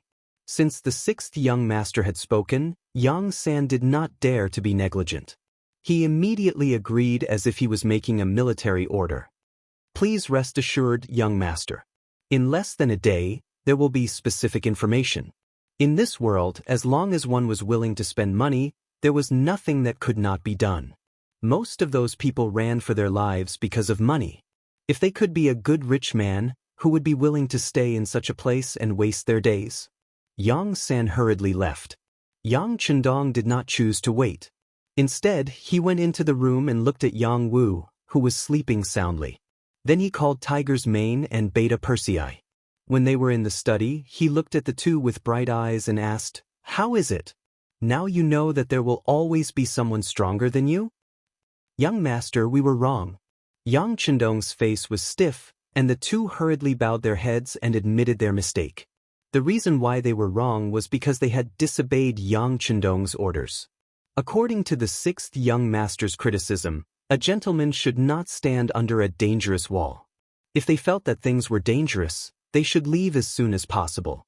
If they had to make a move, they could have used guns instead of showing off their courage. If today's matter had been solved with guns, Yang Wu would not have been injured at all. But he insisted on competing with others in martial arts, which led to such a result. This was naturally taught by Tiger's Mane and Beta Persei.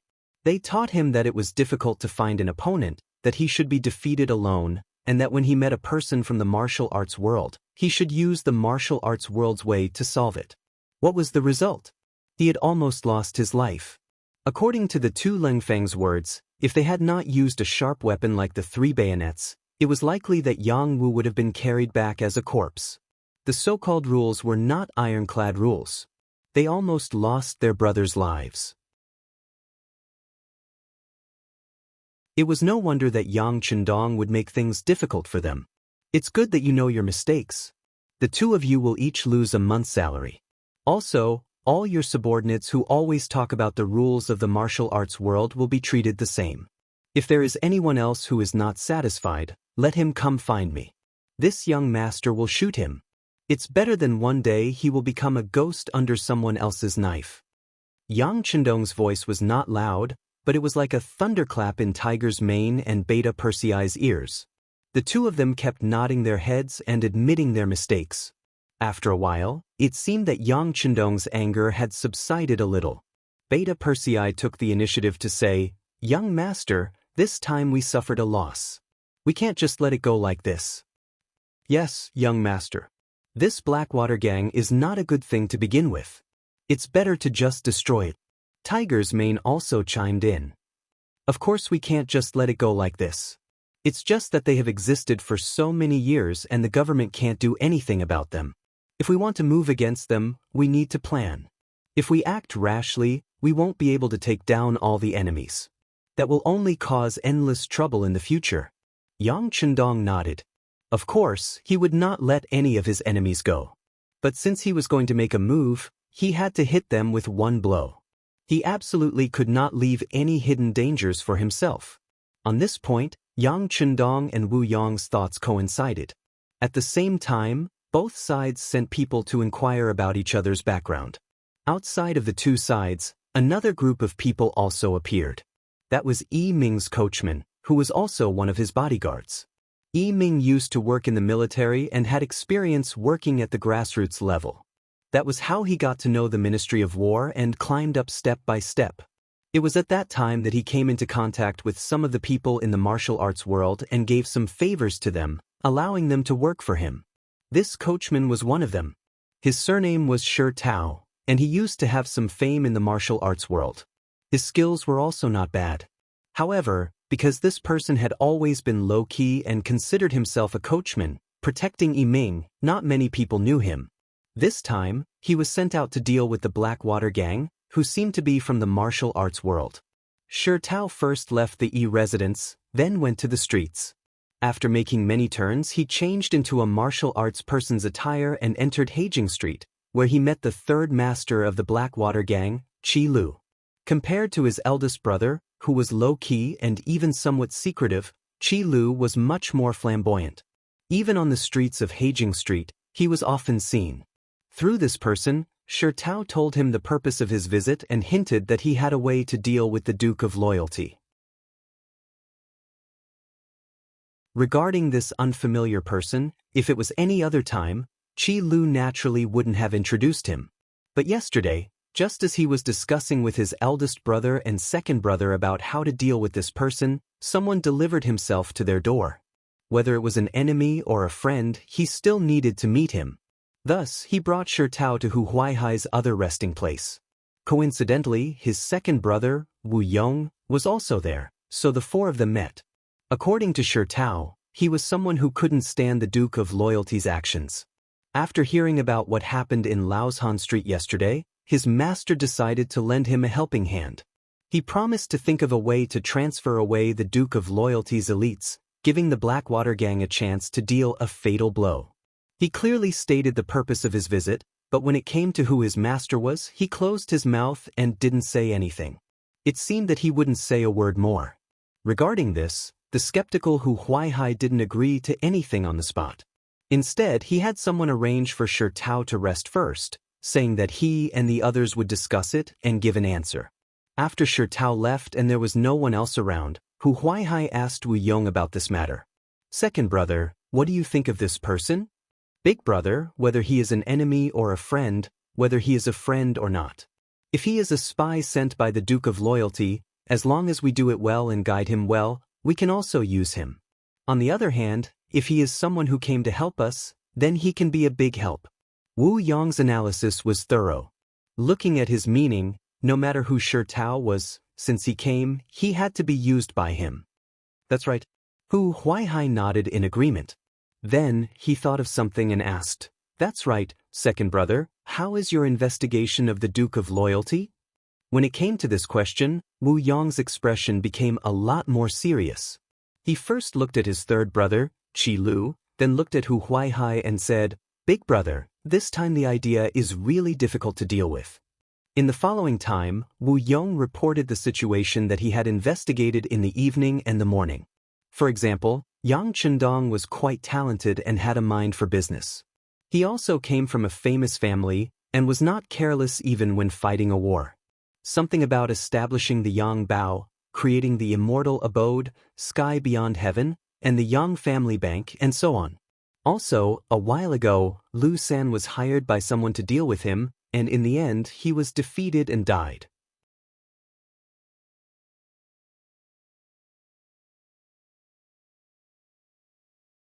Chapter 303. Previously, the Blackwater gang focused their attention on Heijing Street. In their eyes, this was their territory. If one had to describe it, it could even be regarded as a country within a country. Therefore, they didn't pay much attention to the outside world. They only knew that the great Ming dynasty had a young Dong Shuai and a loyal and courageous duke. But even if he was an official, he had nothing to do with them. There didn't seem to be any boundaries between the two sides. Even if they couldn't be seen in public, they wouldn't have any interactions with him. However, due to the fact that they were trying to snatch people from each other, they actually got into a fight. Subsequently, they even suffered quite a bit. Now, the entire city knew about this. Unless the Blackwater gang didn't plan to stay in the capital anymore, they had to get back their face. Thus, he began to investigate this person. However, the more he knew, the more shocked Wu Yong was. When he told this to his eldest brother and third brother, he had a serious expression on his face. Oh, in that case, he is indeed a capable person. Hu Huaihai's expression became incomparably dignified after hearing this. He had thought before that if it was an official, it wouldn't be difficult to deal with him in his own way. On the other hand, if it was a person from the Jianghu, it wouldn't be difficult to deal with him according to the rules of the Jianghu. But now, he heard that this person had power, money, influence, and even people. It was very difficult to deal with him, especially when Wu Yong had mentioned the mercenaries.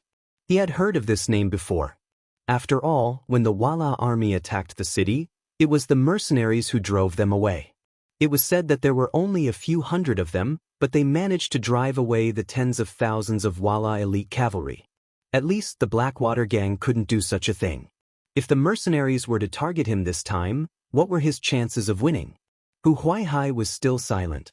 At the side, the outspoken and grumpy Qi Lu said, "Why do you care so much? We are earthen pots, and he is porcelain. Could it be that he really wants to go head-to-head with us? Besides, even if both sides suffer, as long as big brother and second brother are still here, can't we occupy a mountain and form a team? When the time comes, I'll just take my revenge. At that time, I'll annoy him to death." Although Qi Lu's words were reckless, both Hu Huaihai and Wu Yong agreed. With the complicated terrain of Blackwell Street, even if he couldn't beat them, he could still escape, right? As long as there was life, there was no need to worry about firewood. They understood this principle. That loyal and daring Duke was a smart person, so of course, he would also understand. He first thought of the worst-case scenario and realized that it wasn't a big deal. He would just have to start all over again. Then, the three brothers began to discuss how to deal with Yang Chendong. According to past practice, assassination was the most suitable method. This was also pointed out by Wu Yong. This Duke of Loyalty must die. As long as he doesn't die, I'm afraid that we brothers will face the danger of death at any time. At the same time, we won't be able to establish ourselves in Jianghu. That was how the people of Jianghu were. Sometimes, they valued their reputation more than their lives. Since they suffered a loss in the hands of Yang Chendong, if they didn't get back their reputation, the Blackwater gang would have no prestige to speak of. Naturally, they wouldn't be far from falling apart. On this point, Yang Chendong was also very clear. As far as this matter was concerned, even if he didn't pursue it now, the other party wouldn't let it go. Not to mention, Yang Wu was still lying in a hospital bed. Although it was said that he could recover after a period of rest, his brother was injured.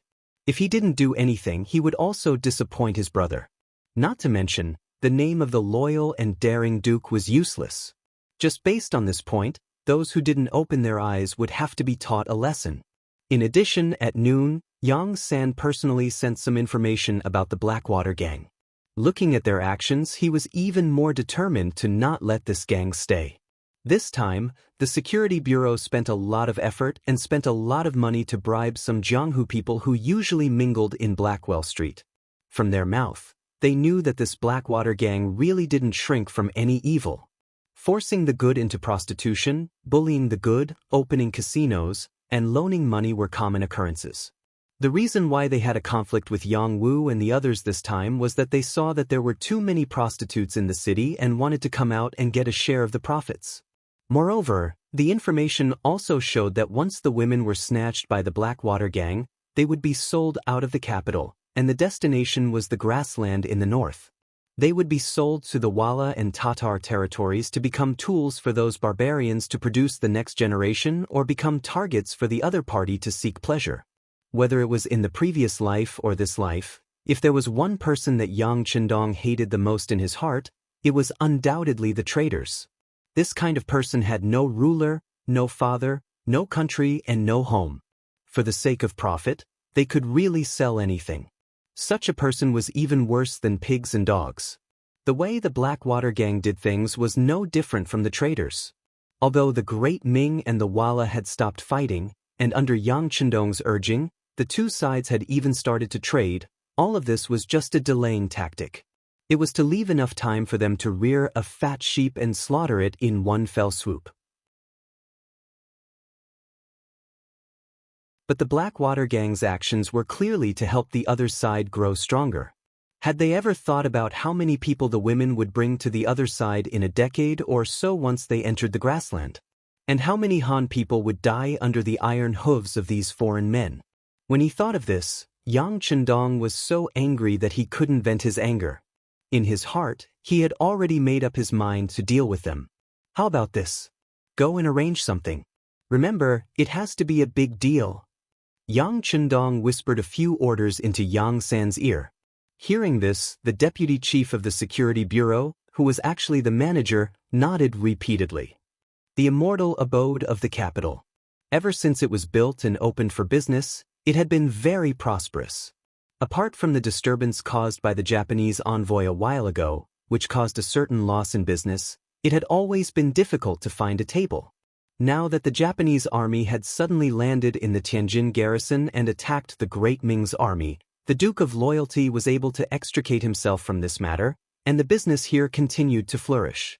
Because of the prosperity, and because the customers were all high-ranking officials and nobles, the security here had always been excellent. No matter how angry they were, few people dared to cause trouble here. As time passed, the security here was no longer as strict as before. Not only that, but even the soldiers of the 5 cities' warden's office were becoming fewer and fewer in number. But sometimes, the more confident you were, the easier it was for something to happen. That evening, for example, the Immortal abode was originally bustling with noise and excitement, with singing and dancing, and the sounds of toasting and exchanging cups filling the air. But all of a sudden, a commotion broke out outside. Soon after, a few pieces of rock flew up from the ground and smashed into the transparent glass, causing a series of shattering sounds. The sudden chaos caused the diners in the Immortal abode to panic.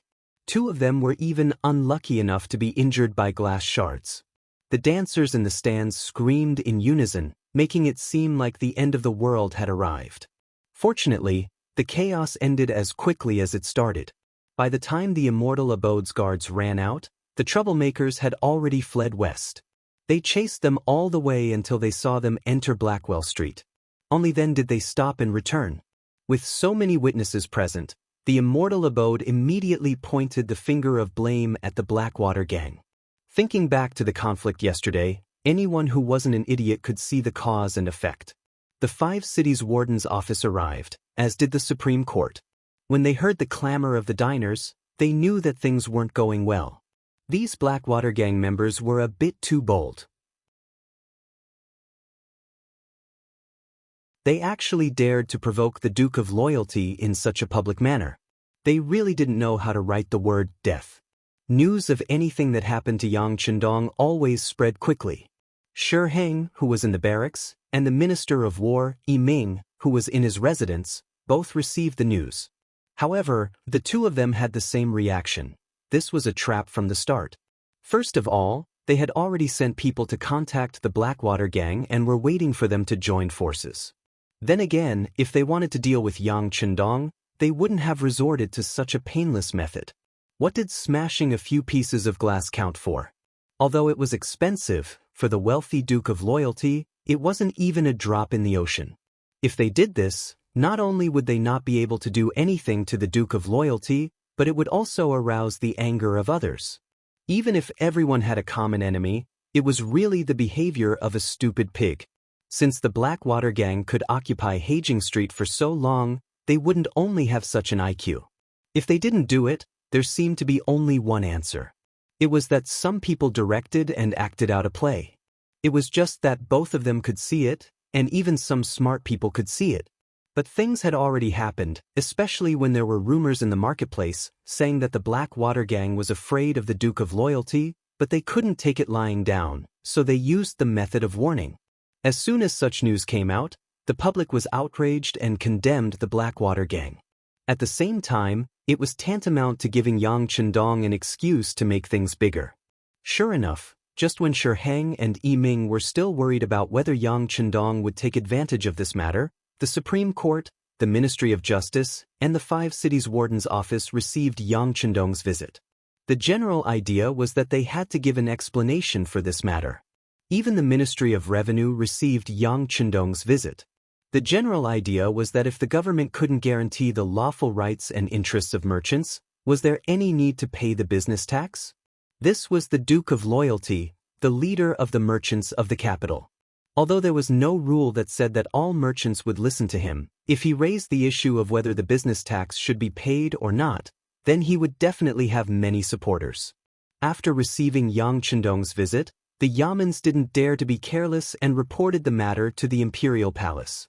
The chief eunuch, Jin Ing, didn't know whether to laugh or cry when he saw these memorials, but he inwardly praised Yang Chendong's method of diverting disaster. He knew that he had no choice but to take care of the Blackwater gang. It was at this moment that Shi Heng and Yi Ming entered the palace and found Jin Ing. But to everyone's surprise, the two of them had faint excitement on their faces. Eunuch Jin, we've received news that they've decided to go all out. Our chance has come.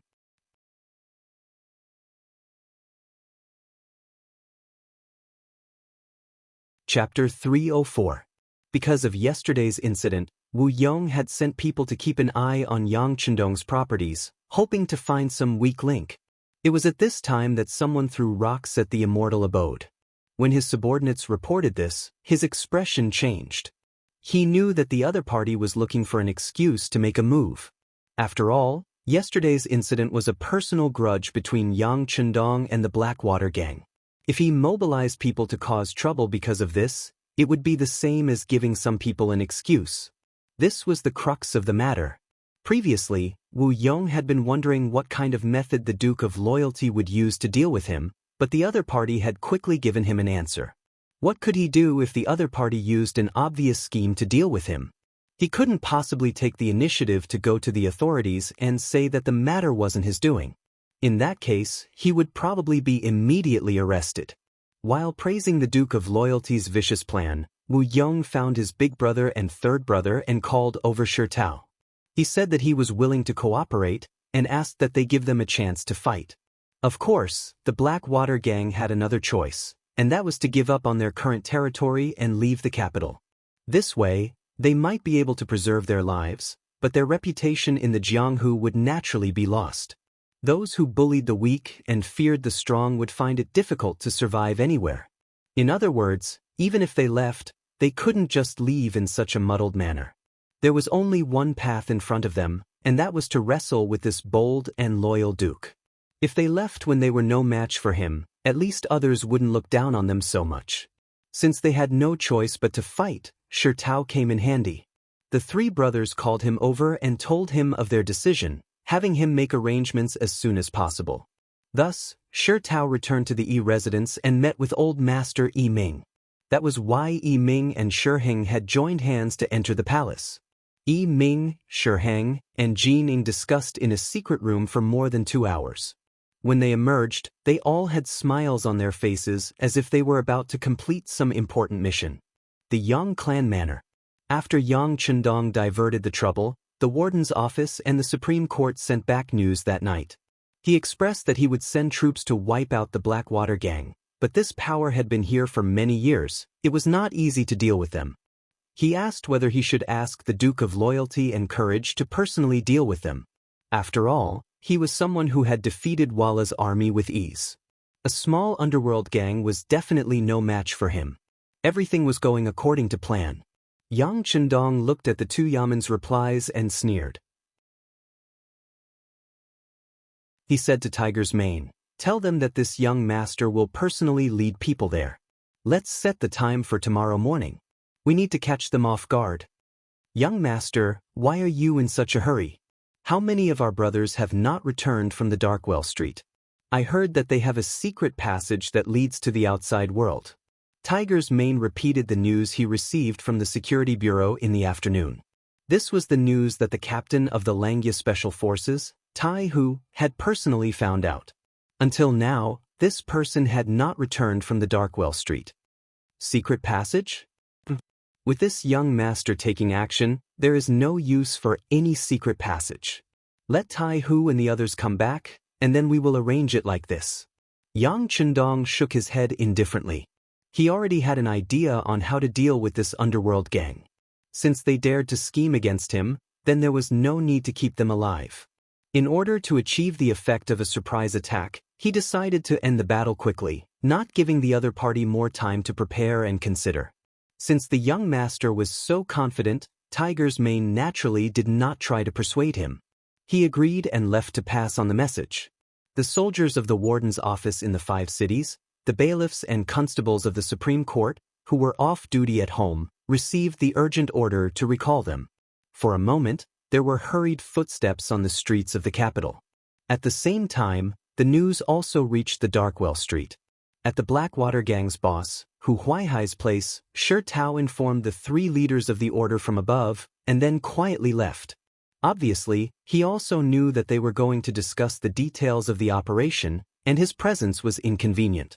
When there was no one else in the room, Hu Huaihai looked at Wu Yong and Qi Lu with a sinister gaze and said, "Second brother, third brother, this Duke of Loyalty can't help but want to make a move on us. At this moment, I'm afraid that even if we want to hide, there is no time. Yes, the arrow on the bow has to be shot, but it is a pity that we are not fully prepared. Right now, there are still some brothers who are not out on the streets." Wu Yong said with a sigh. Yang Chendong's swift and decisive action was somewhat out of his expectations. He originally thought that they would test each other, but he did not expect that after only 1 day and 1 night, the other party had already made a move. Wu Yong did not know that although he treated himself as a dish, Yang Chendong did not put them in his eyes. They were just big rats that relied on the complicated terrain to survive in the dark corners. In today's society, as long as one was determined, eliminating them was just a matter of minutes. He really could not understand why the great Ming dynasty would allow them to exist, especially in such an important and bustling place like the capital. However, other people were afraid of trouble and were afraid of cutting the weeds without removing the roots, but Yang Chendong was not afraid. Since they had offended him, then he would teach them a lesson. At the same time, he would use this opportunity to intimidate the other officials who dared to find trouble with him. Him not making a move did not mean that he did not have a way. It was just that everyone's status was there, and it was not convenient to use 2 direct methods to solve the problem. However, this did not mean that he did not have the ability to solve the problem. What are you afraid of? It is just killing 1 person. We have already sent out more than 20 brothers, so it should be enough. Third brother Qi Lu waved his heavily injured left hand. Because of the pull, the pain came up, causing him to grimace for a while. However, his spirit was still quite good. It could be seen that the anger in his heart was very uncomfortable. If he did not find a way to release it, it would cause a serious illness. No. Wu Yong straightforwardly shook his head. They did not understand this Duke of Loyalty. Although he is young, his ability cannot be underestimated. A while ago, even an important official in the court, the Minister of Justice, suffered a loss at his hands. To deal with this kind of person, if we do not have a few layers of plans, it will definitely not work.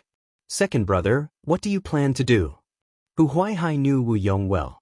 He knew that Wu Yong was an expert who planned before taking action, so he asked. I plan to take a risk and send out a few more brothers.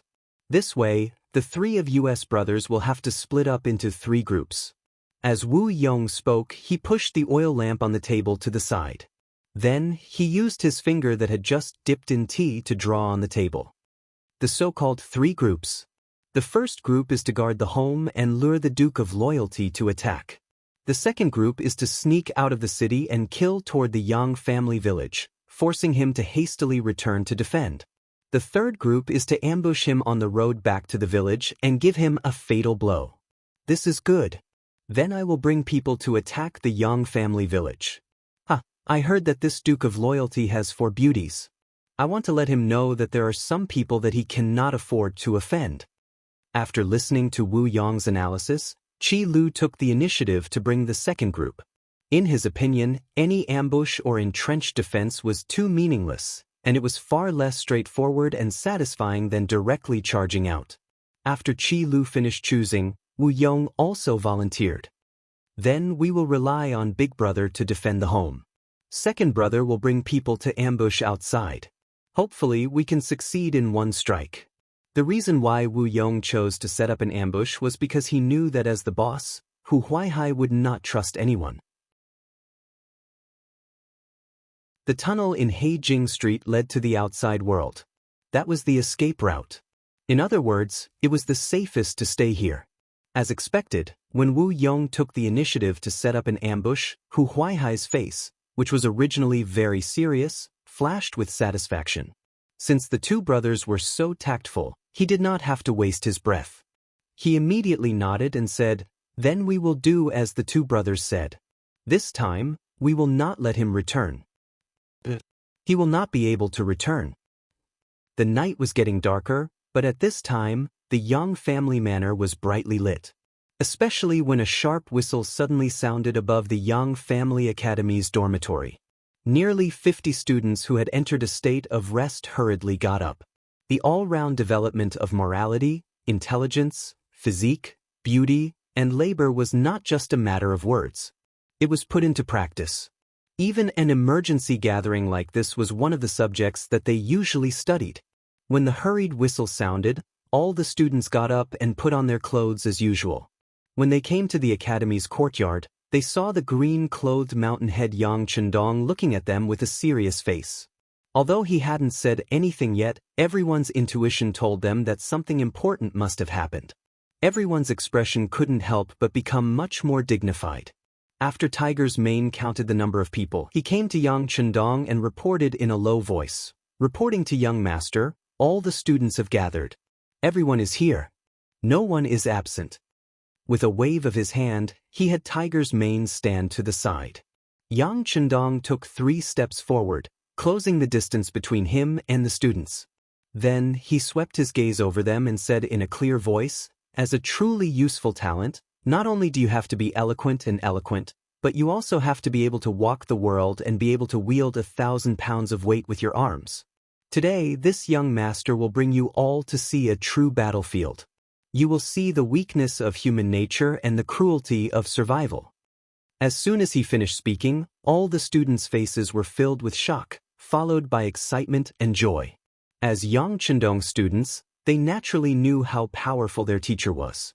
The great battle between the army god and the Walla was often played out in the immortal abode. Everyone could recite the plot of that battle by heart. The scene of Yang Chendong descending to the mortal world like a god and killing the enemy with a wave of his hand had made them envious. They often wondered when they would have the opportunity to see it with their own eyes. Now, an opportunity had presented itself. They could finally enter the battlefield, and they would be following the army god. How glorious would that be?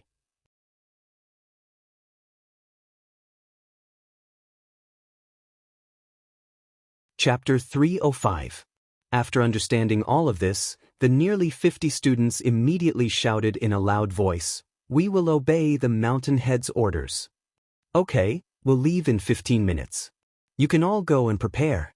After waving his hand to dismiss the team, Yang Chendong called Junko, Tai Qingyi, and Jiang Ping. They were the only 3 women among the students. After calling them in front of him, Yang Chendong said in a very casual tone, "You don't have to follow the team, but stay in the Yang family manner." Tai Qingyi had talked to Yang Chendong more than once and knew that her task was to protect the safety of the madams, so she naturally had no doubts about staying and immediately agreed. Junko, on the other hand, raised her head and asked with a puzzled expression, "Why?" In the past few months, the students in the Yang Family Academy made Junko's Chinese more fluent.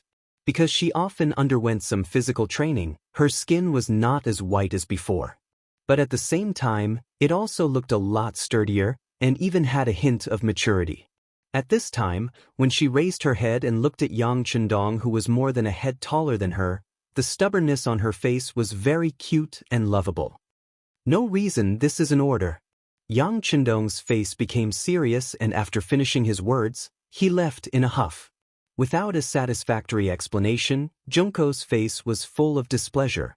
But she couldn't say anything because as early as when she first entered the academy, Yang Chendong said that she had to obey orders and follow instructions. Anyone who dared to break this rule would be mercilessly kicked out of the academy. This was not as simple as a deduction of points. Even with 100 points for conduct, more than half of the students were still expelled. Looking at their reluctant expressions as they left, Junko felt a little sad. With these lessons learned, she didn't dare to disobey Yang Chendong's orders and be kicked out of the academy. Yang Chendong went to the 4th Battalion commander, Wu Sheng. "I'll give you 2 platoons to stay at home. Remember, no matter who it is, if they don't listen to the advice and want to enter the manor, there is no need to be polite. Just shoot them to death." Tiger's Mane. As soon as he finished speaking, Tiger's Mane appeared from the side and handed over a machine gun that weighed about 8 kilograms. Yang Chendong reached out and took it. After familiarizing himself with it for a while, he personally handed it to Wu Sheng. "This is the Type 9 machine gun for Squad 5.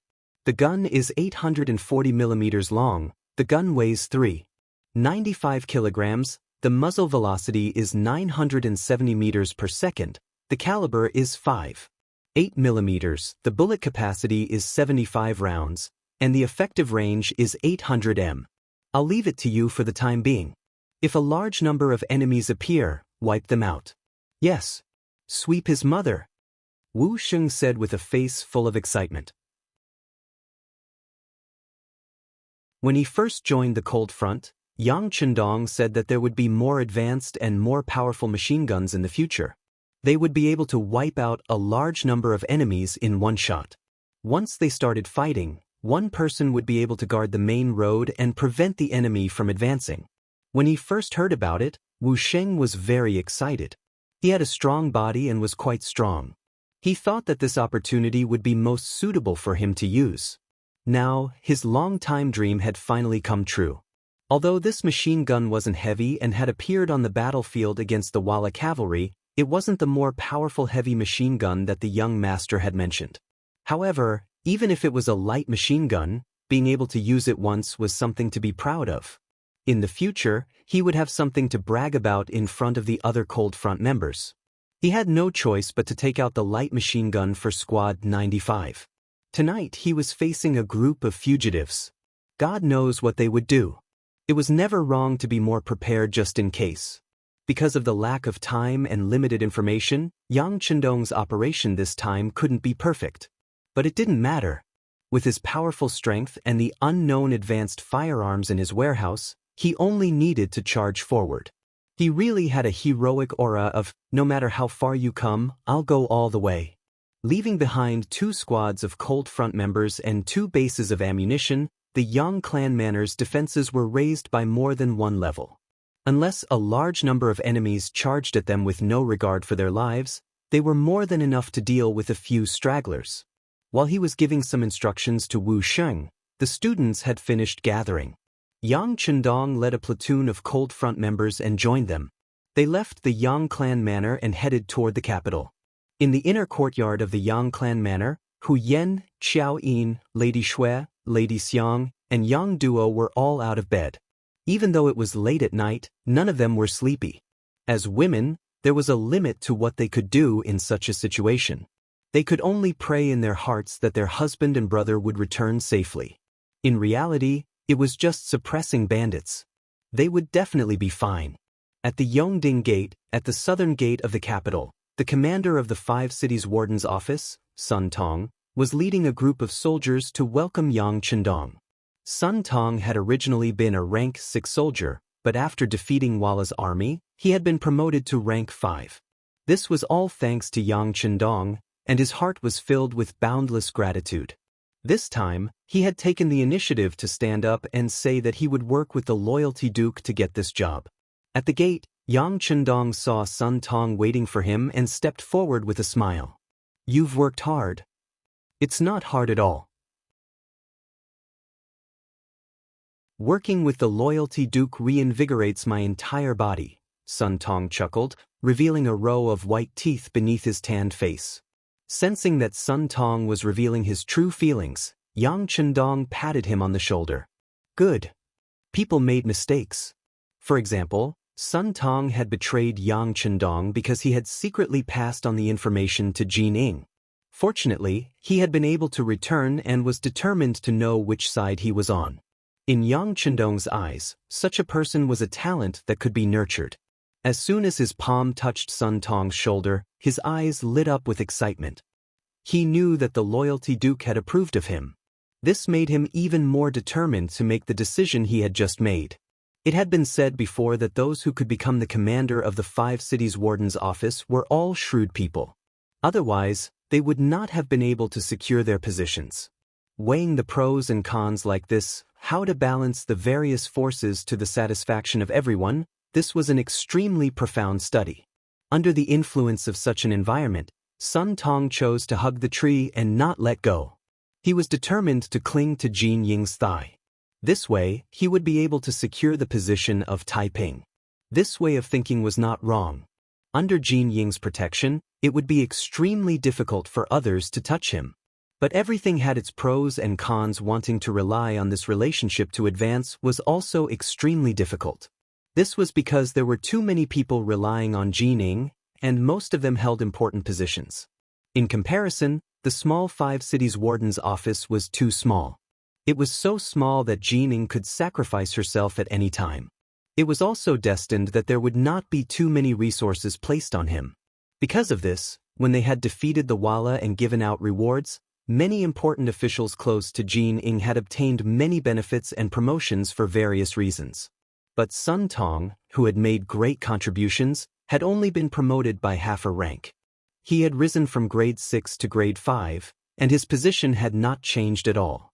It was impossible to say that this matter had not affected Sun Tong. Why was it that those officials who only knew how to sit in their manors were able to obtain such great benefits, while he, a person who was in the middle of the situation, risked his life and only obtained such small benefits? Unable to understand, he began to have other thoughts. Gradually, Sun Tong's mentality changed. He was no longer so eager to work for Jin Ying. He began to consider where he would go in the future. It was at this time that orders came from above. They said that they would transfer people temporarily under the command of the Duke of Loyalty. They said that they were going to destroy some Jianghu gang. It was as if someone had handed over a lamp in the dark night. It instantly illuminated Sun Tong's path and allowed him to see new hope. After a mental struggle, he finally made up his mind. He would give up on Jin Ying and rely on the Duke of Loyalty. Perhaps at the moment, this was not a wise path. But unless he wanted to muddle along for the rest of his life, if he wanted to stand out, it would be difficult to find any other choice. With such thoughts, when Sun Tong appeared in front of Yang Chendong again, his attitude had changed completely. His sincere respect could be felt by anyone. The two armies converged together. They held torches like a fire dragon and quickly passed through the streets and alleys. They arrived at Heijing Street near dawn. Many bailiffs and constables from the Supreme Court had already surrounded the place. From a distance, there was a guard post every 3 meters and a sentry every 5 steps. It was as if they had surrounded the place like an iron bucket. The person from the Supreme Court in charge of this operation was a deputy of the Supreme Court named Wang Bo. He was a secondary class, level 6 official. Seeing Yang Chendong arrive, he quickly bowed and said respectfully, "Wang Bo greets the Duke of Loyalty. How is the situation?" Yang Chendong did not give Wang Bo a second glance. Instead, he cast his gaze to the front. Looking at the quiet street, he could not help but let out a cold laugh. Heijing Street was one of the most difficult and complicated factions to control. Who knew how many criminals with lives on their hands were hidden here? There were also many Jianghu characters who were used to living here temporarily. How could such a place be so lightly guarded? Even if it was before dawn, with an army surrounding it, it couldn't be that there wasn't even the slightest bit of movement. And now, everything was so quiet, even more so than usual. This could only mean that the other party had long since known about this and was already on guard. Replying to the Duke of Loyalty, "I have already sent people to surround this place, but..." Wang Bo seemed to want to say something but stopped.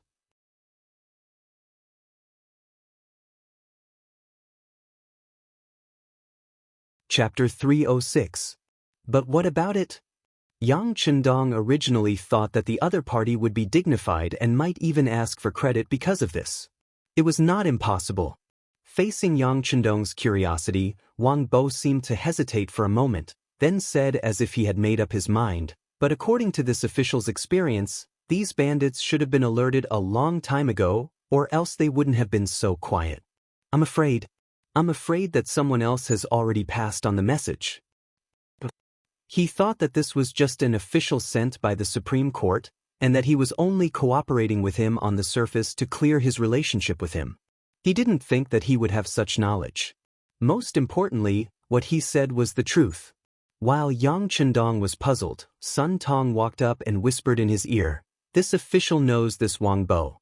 He is quite capable, but because of his poor family background, he didn't have the money to send gifts to the higher-ups, so he has been ostracized and hasn't been promoted." After saying this, Sun Tong took the initiative to retreat to the side. He believed that he had explained the situation quite thoroughly. As expected, Yang Chendong nodded as if he understood everything. However, he definitely wouldn't be reassured by just a few words from others. Therefore, he continued to question Wang Bo. "Lord Wang, now that things have come to this, what do you think we should do next?" If this official is so bold, I would like to ask the Duke of Loyalty to take back the order. We will leave for now and wait for the right time to strike." Wang Bo hesitated, thinking about the huge distance between them and how to phrase his next words. But when he thought about it, with his ability, if he thought of something and made a hint, he would be overestimating himself. Now wasn't the time to play any tricks, so he might as well say it directly. This way, after expressing his loyalty, he would have no regrets about how things would develop. Wang Bo actually advised Yang Chendong to take back the order to attack. Sun Tong was startled at first, then he bluntly reprimanded, "How dare you say such things in front of the Duke of Loyalty? What are your intentions?" Even though Sun Tong was a military officer, he was still a secondary class rank 5. He had the right to reprimand Wang Bo, who was a secondary class rank 6. Most importantly, he had already gained the initial approval of Yang Chendong, so it was even more reasonable for him to say such words at this moment. "I was too rash." After being pointed out by Sun Tong, Wang Bo hurriedly admitted his mistake. Yang Chendong, who was standing at the side, naturally chuckled. How could he not see that the two of them were clearly putting on a show here?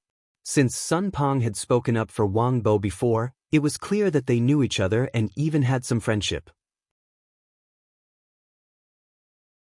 At this moment, He was only saying these words to offend the other party. Wang Bo naturally knew this, so he stopped at a certain point. He quickly stopped talking and expressed that he knew he was wrong. Everyone had their own schemes, and it was understandable to use them appropriately. Yang Chendong didn't want to comment on this. Since he knew the truth, he casually waved his hand and said, "Forget it." Official Wang also had good intentions. Hearing these words, Sun Tong and Wang Bo both let out sighs of relief. It was good that they weren't blamed. Moreover, hearing the meaning of these words, the Duke of Loyalty understood everything. Since it was like this, then the operation tonight could be cancelled. Thinking about it, it made sense.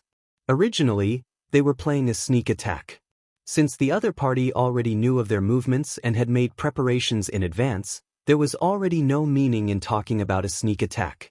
Just as Sun Tong and Wang Bo were thinking about cancelling tonight's operation and returning without any results, Yang Chendong said with an extremely calm tone, "The other party is a bandit, we are officials.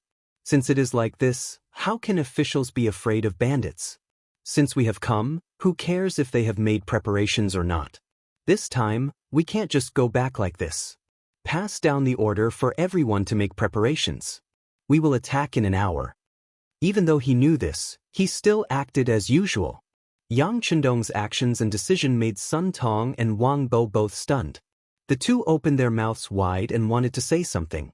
For example, if the enemy had received the news, would they have already left through the secret passage? If they killed their way in step by step, what was the use? Apart from losing the lives of some of their brothers, was there no other use? Or was the Duke of Loyalty also fishing for fame and didn't want to do anything with the Blackwater gang? Was all this just to save face? At this moment, the two seemed to have 100,000 questions in their hearts, but they didn't know how to ask. Yang Chendong didn't give any explanation to the two's confusion. He believed that facts spoke louder than words. Everything that happened next would naturally tell them whether what they were doing now was right or wrong. "Come, bring the walkie-talkie over." As soon as his voice fell, Tiger's mane had already stood behind Yang Chendong with a black, iron-like object on his back. However, Yang Chendong didn't touch this guy immediately. Instead, he turned around and looked at the dozens of academy students he brought with him and said, "Watch carefully. What does it mean to be irresistible? What does it mean to be unable to withstand a single blow? You also need to know that sometimes, using the right method will have an effect. You need to know that in the face of absolute strength, any conspiracy or trick is fragile and useless." After hearing the Mountainhead's words, the dozens of students all opened their eyes wide and nodded. Then they looked forward with bright eyes. At this moment, their spiritual energy was highly concentrated, as if they were afraid that they would miss something important if they weren't careful. However, after reprimanding these words, Yang Chendong had already reached out and held the walkie-talkie in his hand. Then he said in a very firm and confident voice, Tingshan, this is number 1. Are you ready?" Reporting to number 1, Tingshan is ready and can attack at any time. Please give your orders. At this moment, another voice suddenly came out from the metal object. This shocked Sun Tong and Wang Bo so much that they almost jumped up. It was enough to show that they were really frightened. "Okay, number 1, launch the attack.